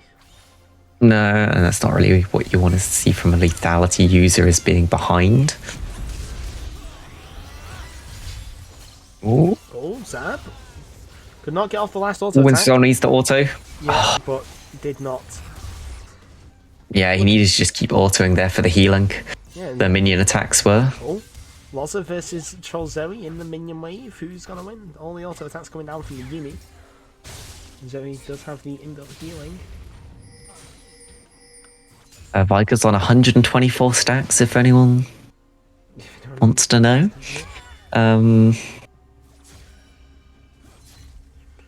Pretty decent amount of stacks for 17 minutes, I must admit. That's an extra, what, 124 ability power? Yep. That's DC Waves charged that Q there, but he didn't need to. He could have hit the whole wave by tapping it, and then you get half the cooldown back. And so, what was the name of that you old know as well. item that had, like, it gave you 120 ability power? Spellbinder? Is it Spellbinder? Oh, I thought it was Spellweaver. Spellbinder was the one where you got stacks and then you used it and you got a load of AP and move speed. Yeah, that's the one. It gave like 120, I think. It used to be on Annie, didn't it? Used to build it on Annie. Right, you could do. On Kassadin, it was like actually amazing because when they gave his W the 1 mana like cost to use, you could just spam use W on its cooldown and charge it. There's a few other champions as well which charged it really well. I'm still of the thing of, even though like the mythic items are really cool, and I think that they, like, genuinely as items they are really cool, just bring back old items, bring back item actives, stop making the game so like anti-skill. Honestly, it's weird because a lot of the actives they just added on to like mythics and stuff, and it's I don't know. I really liked what was it? The one that gave you the 2 spooky ghosts. The Twin Shadows. Yeah, I just thought made that it was a such a rune. cool item. Well, it's not even a rune because the half the thing about the Twin Shadows was you could use it to like scout out ahead of you into the jungle. It would actually be super useful with the new invisibility Drake because you could go, right, I can actually check that nobody's in my jungle because these ghosts are going to go towards the closest person. But hey, no, that was too broken for an item that, you know, the only other things it gave you were a bit of move speed and okay amount of AP.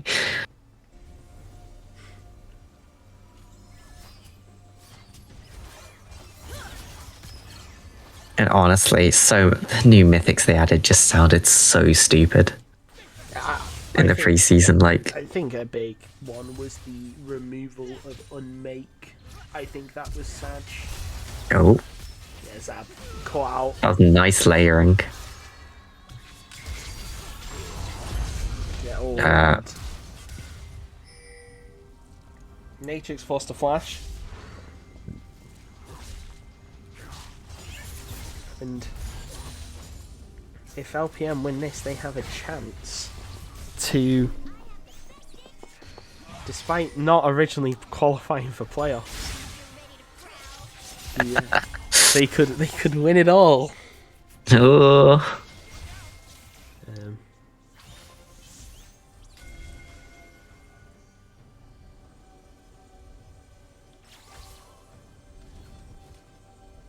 so LPM looking to set up a bait. As Hampy was on a ward, so he does get stunned up, and there is the Yodel. That's so much damage. Big shutdown going into the back pocket of Yon. The Gale Force, but into a stun. You aren't going to move Wind's Resolve, and it all slowly unravels as Girl pick up 3 different picks. And the Hextech Drake themselves, so they're going to pick up the first of 4 components for the Static Shiv, whereas LPM already have 2. They give damage still? Because I remember originally the Shiv gave extra damage on it. Yeah, I think just chain slow should be enough. Like, there's 6 ability ace and 6 attack speed's pretty strong. So what does Cloud give now? Oh, they moved it back to move speed. Oh, did they get rid of the slow resist? No, it's got slow resist, but only out of combat move speed. Feels bad. Why can it be in combat? I like the old Cloud Drake. Bring back old Cloud Drake before all of this soul bullshit. Give me my, like, 6% in combat move speed and 18% out of combat move speed. I want it back.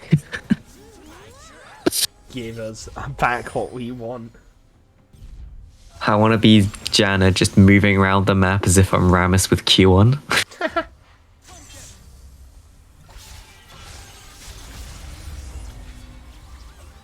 Wind's Resolve is playing with fire here. Very much so. He does have the ult up. And exhaust. You can tell people are getting tired. They're going back into older habits, you know? Wind's Resolve looking for the flank like he would on a Yon or a Yasuo. Maybe even a Zed. You know, a Zab. You know, walking up a little bit too far as if he had Gale Force. Which he does have inbuilt, but he doesn't have, you know, Gale Force and... he doesn't have, you know, all the advanced maneuverability. Ezreal's is a lot more telegraphed. Oh. That's a big ultimate to lose for Wind's Resolve. It's a little bit of miscommunication there by Girl, but, you know, just the ultimate from Trozeri is seemingly on 0-second cooldown. It's already almost a fifth of the way through CD. How much CDR? I'm sorry, I have to look at the cooldown. That is not 80. Okay. Whatever. But O'Neal has been spotted. Yeah, I mean, he wasn't a ward. He wasn't. But they now know. I think it's because the Yumi ult legitimately deals like no damage. Oh, so it's on like a 50-second cooldown. Yeah, because the entire 7 waves together, I think, deal 90. I think that's how it works. Oh, yikes. Should try her in TFT. It feels like it deals a lot more. Fucking hell. No, it's the fact that every wave stuns for 0.5 seconds on TFT. It's very fun to play. Sounds it. Wind's Resolve, no ultimate. Potentially gonna get caught here. Forced to use the sleep. It's not. There's the root. Everything thrown at the Xayah, and he falls. Loza a little bit late to the party. Slowed thanks to the W, and forced to use the Locky extremely defensively. Then he's going to use the ultimate, but it doesn't even matter. Sabotage. Oh no! There's the ultimate. Oh, they're running in 1 by 1. And see where Hampy doesn't have ult anymore. Yeah, and there is the ignite, but it doesn't even matter. It's not going to be enough. Buffalo Goose, again, I said falling back into old habits. He's the mid laner. He really should be there, but he's not. Well, and he's I feel like they just They went didn't one by need to one. die there. Oh yeah, they definitely Like- didn't. But Wind's Resolve was overextended, but no one else should have gone close. None of the rest of them should have died. To be honest, Hampy shouldn't have ulted when he only hit 2 with the Q. If he hit 3, I suppose he could have tried to save Wind's Resolve, but yeah, when you're 2 is never going to save him. yeah, agreed. But it's a lifeline that has been thrown to Girl because let's be honest here, LPM completely demolished them in the early game. Well, they should. Renekton and Pantheon on one comp. You would expect the early game to go very heavily their way. Oh, Yeah. Oh, that's use of the new mechanics. look at how good they are. To be fair, I kind of like that one. Because it shows when people are moving across rates, you can see the person going to flank and you can actually work against it. But like, fucking invisibility, like, Jesus. Why? I don't know. But oh, big ultimate from Preston. But he did get hooked midway through, but the stun, and he does manage to E back. Not sure what was used there. Every single ultimate from the side of LPM had been burnt. Buffalo Goose now is going to have to be forced to flash flashing forward. in. The Q is not going to be enough damage, and there's the first death. But Preston's going to fall. But in the end, Loza is the trade-off for 3.5 versus 3 because Yumi just kind of makes one person stronger. So I'd say 3.5. But Drake started by LPM. They feel like they can really burst through this. But now Wind's Resolve is not positioned where his feathers will hit. The Drake has now reset. I think they realise there's no smite yet for Girl. Oh, and Girl Came off cooldown just in time. was very well played by Natrix. And Hampy, Natrix is going to burn to death, but it doesn't matter. It's the trade. Again, 1 for 1. And all of these trades, I think, are just working into Girl's favour because they do have the scaling on O'Neal and Zabator, but so do LPM. They have Desire for the late game, and it's very much resting on Desire. Right, the problem is just sort of the damage late game for LPM's kind of hard to do anything with. Zaya can't really 1v5 unless you're planning for like the Renekton and the Lilia or something to play peel duty constantly, which they could do, but it's late game. You just expect Girl to have the better team. Vigar, they've got Yumi. Yeah. Yone's now at the point where he should be able to carry them through to that late game. Does have the Late game scenario. Doesn't have the bloodthirsty yet though. No, but he's got his 100% crit, I think. Maybe. Just the main thing for these champions. Pantheon ult used to just pick up a wave bot. Yeah. Big use. As Echo looked to go in there. Forced out 2 ultimates. The Xayah Featherstorm and the Blitzcrank ultimate. Yep, you happy with that if you're a Girl? Yeah, absolutely. Oh, and they call Ampy. Yeah, and Ampy's dead, and this may be the end of it. Loza missing the hook, and Girl pushing forward. Yeah, you can't call these people not athletes, the mental will strength and willpower and fatigue that they have to deal with at this stage of the series. It's really setting in. Goose is Actually doing quite well. Oh, the Gale Force E picks up the kill onto Natrix, but he gets stunned up, gets Everfrosted. There's everything, and Zabator's going to pick up the kill. Oh no. And that is the final lifeline, I think, of LPM dead. Wind's Resolve can only do so much, but Hampy's coming back up. Hampy is back up, so Girl recognising that Hampy's back alive, and I was about to say back awake, back alive, and opt to run away.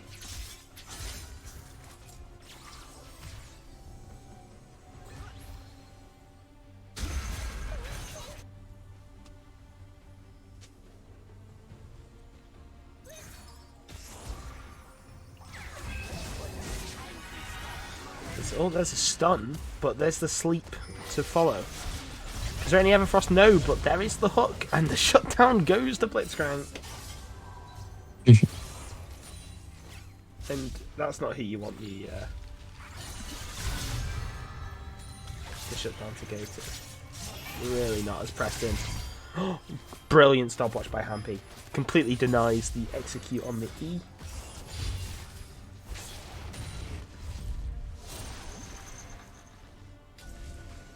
And sees himself live to fight another day.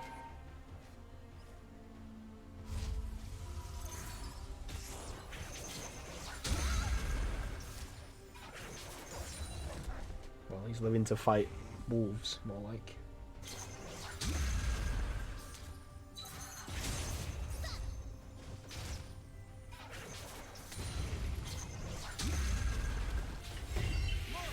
Game is still going. If I go with the void staff coming in, Oh, big.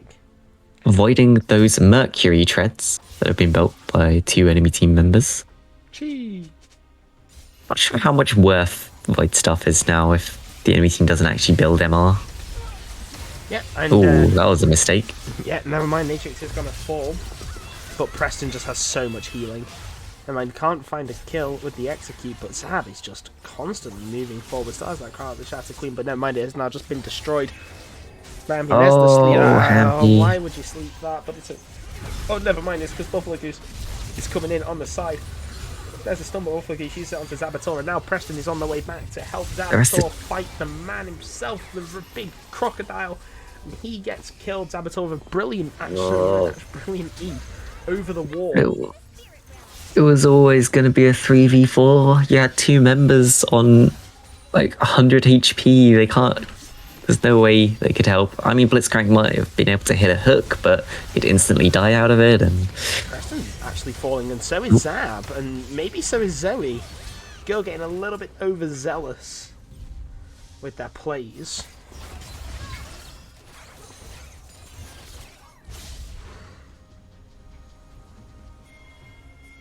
And it's, I mean, as you were saying, it really should have been, oh no, the miss stun, but it doesn't matter, does it? Just does that. I gotta press his outplay button at the end there to make sure he secures that kill after hitting, I believe, 1 skill shot. I don't actually know. Yeah, he hit 1 skill shot. It looked like maybe Happy was a little bit hurt already at the start of the fight, but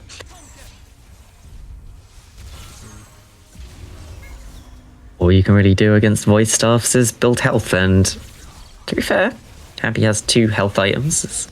Rallies will be a 3rd. Indeed it would. I think we've had any bounties spawn this game, have we? Have Nope. we? The game has been extremely close the entire time. Ah. Good to know you can actually have a game without bounties. Nice to see, nice to see.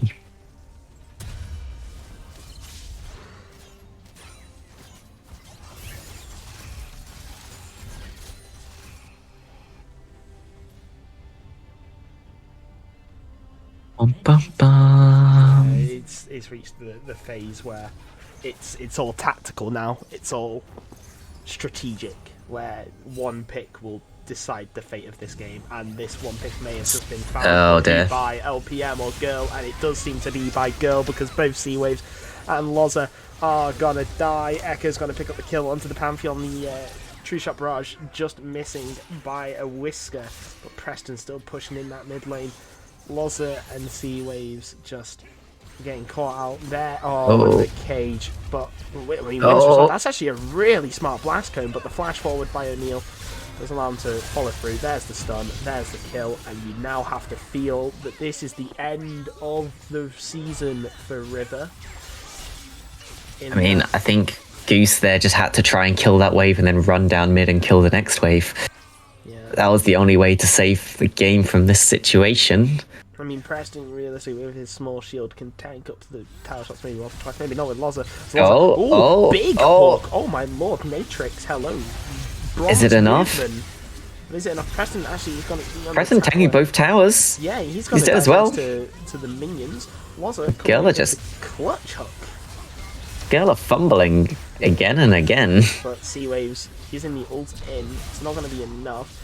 Is there an ignite down? No, there isn't, but he still has those corrupting potions to work with as the W does land. As Saboteur is just hitting auto attack after auto attack. Not much he can do as Hampy is gonna come in. He's gonna use the swirl seed. Maybe is there gonna be a sleep? No. Flash by Saboteur. He was scared for his life. Sure why? Because you can see the sleep coming down and flash then. The drowsy. Hmm. Maybe he just wanted to be. Oh. There is. There's the pick off. Yeah. I mean, just like, how do you outplay that though? Like for real. As Saboteur gonna oh no, step no up too flash this far? time. But he's just gonna key again. And the E. Using They got the heal out. yeah. Here, there's no exhaust. Hampy is flanking behind. Zab is being very aggressive, and so is Zoe. As there is the Zonyas by Hampy. A bit early. And the but drowsy so onto is the echo. Sleep, as there's the double root, and Zab now is just being allowed to stack this Ezreal passive. No sleep this time. Girl, you feel like this time can't fumble the end as the Preston misses the Yes, they fumble again. yeah, They're just too eager for this end. Like, honestly, they could just take it a little slower and it'd be fine. I feel like they're trying to force it. Just the European players are getting a little bit twitchy because it's 12 a.m. and they want sleep. yeah, just go towards the Baron as they're doing, and And then use the empowered minions to see. But I'm not going to pretend like I would have said that because I definitely wouldn't. Like in the game. I'd have just wanted to just it does take a lot of people that point where you try and end a few times and you're like, ah shit, we're not ending. Maybe we should go take Baron. Yeah. No potential last Hex Tech Drake to Elder as O'Neal does not get rooted up and does not get hit by the swirl seed.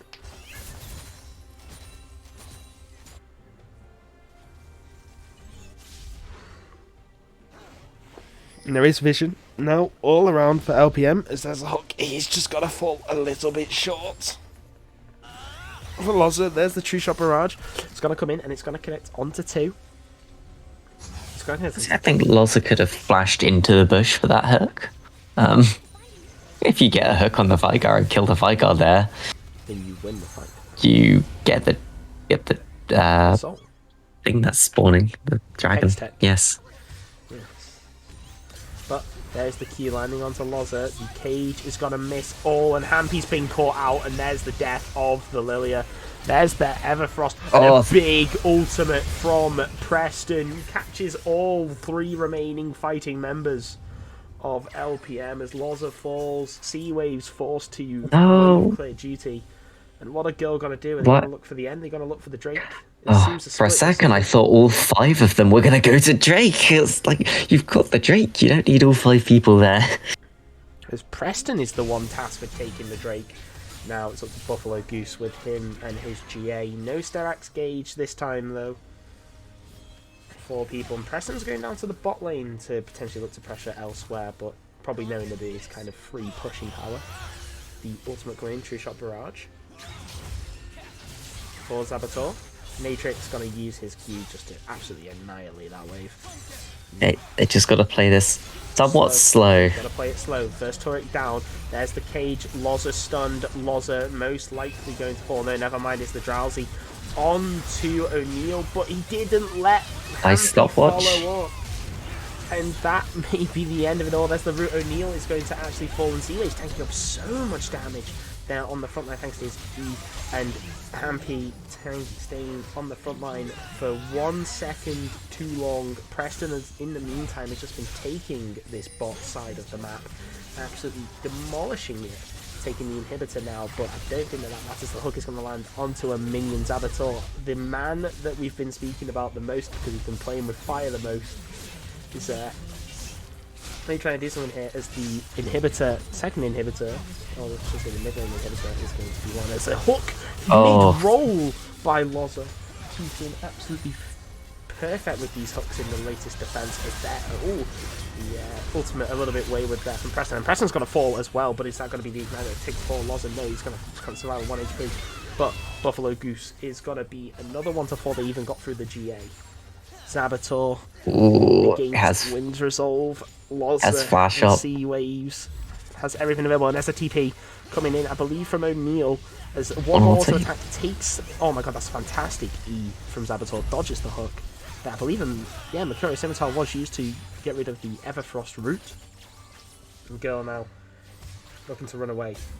Mystic Shot misses, but gets rid of the Banshee's Veil. Does the they've caught Panth. Q. And yes, they have caught Pantheon. There's the stun double Q. How much CDR is on this champion?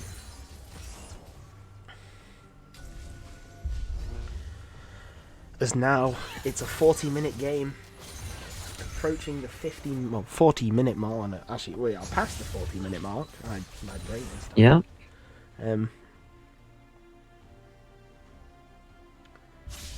Gotta give it to LPM. They have defended the base successfully quite a few times. Yeah, you can definitely see LPM are improving.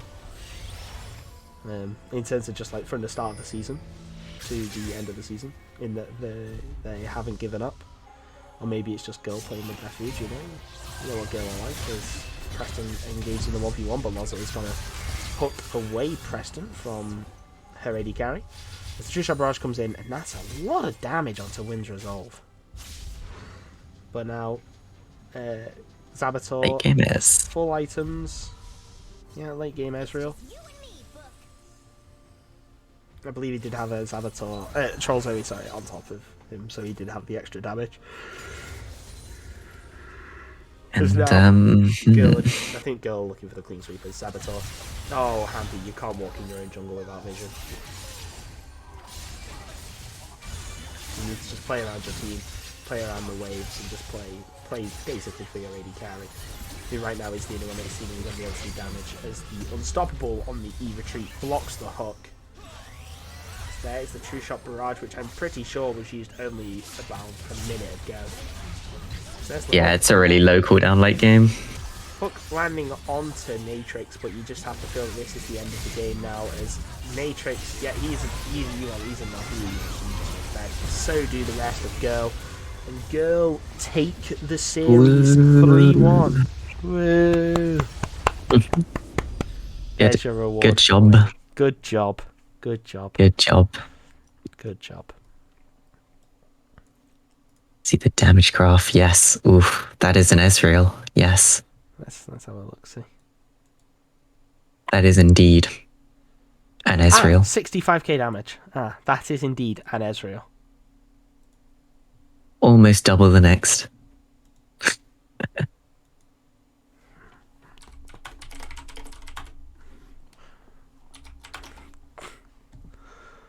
Okay, but yeah, we'll quickly do MVPs, and then honestly, I'm off to bed. Yeah, that is a good plan. MVP, go on. Your MVP of the series. You might want to swap your view from. Yeah. MVP of the series from the 2 games that I saw. I can't even remember last game. Did I watch last game? Yes. No. What? Did you? Yeah, you did. Because you joined me at 1-1. And it was 2-1. Oh, that yeah. was yeah. What was last game? I don't remember. Shaco. I don't think I can. Shaco. Oh yeah. I mean, I think I'd probably end up giving to Zabator. You know. Yeah. You did pretty well both games. For me, who saw all 4 games, I'm also going to agree. There we go. Yeah. Right. Well. Yep. Yeah. Sorry that it hasn't been as energetic as I would have liked it to have been. It is 11:15 at night, and I want death. So I have work. It's a Friday. Yeah, I have work in the hospital. It's only for 3 hours. It's only for 3 hours, so it's fine. But yeah. waking up at 7. Woohoo! Anyway, thank you all for coming and watching. Well done, and congratulations to Girl for, I believe, second year on the bounce, taking the River Crown. And that was for like third season they've done it overall, I They've think. won something, yeah. Fourth. I'm not sure. I've lost track of the seasons. Yeah, same. I don't know what season they're in. Commiserations to LPM, but they did very well considering that they weren't even meant to be in playoffs in the first place. So, well done to LPM. Yeah. Absolutely for during the season, facing some hardships and then overcoming it together. And just believing in the core group of players to make it to the finals, and here you are. But yeah, well done to both teams. They're fantastic games of League that we have saw today. But that is it for now. We will be back on Monday for the Ocean League finals, I believe. We have not heard anything that it has changed, so we are still assuming that the go-ahead is the 10th. I will be streaming that, and I believe Hampy will be alongside me. So, Ooh, interesting. nice. Yeah. Maybe I can drop in for the end again if I'm not dying from COVID jab. Oh, yikes. Oh, and work, yeah. Yeah, COVID jab should be fine. But yeah, anyway, bed is calling me. So, Yes. we'll end the stream here, and thank you all for watching. Goodbye until the 10th.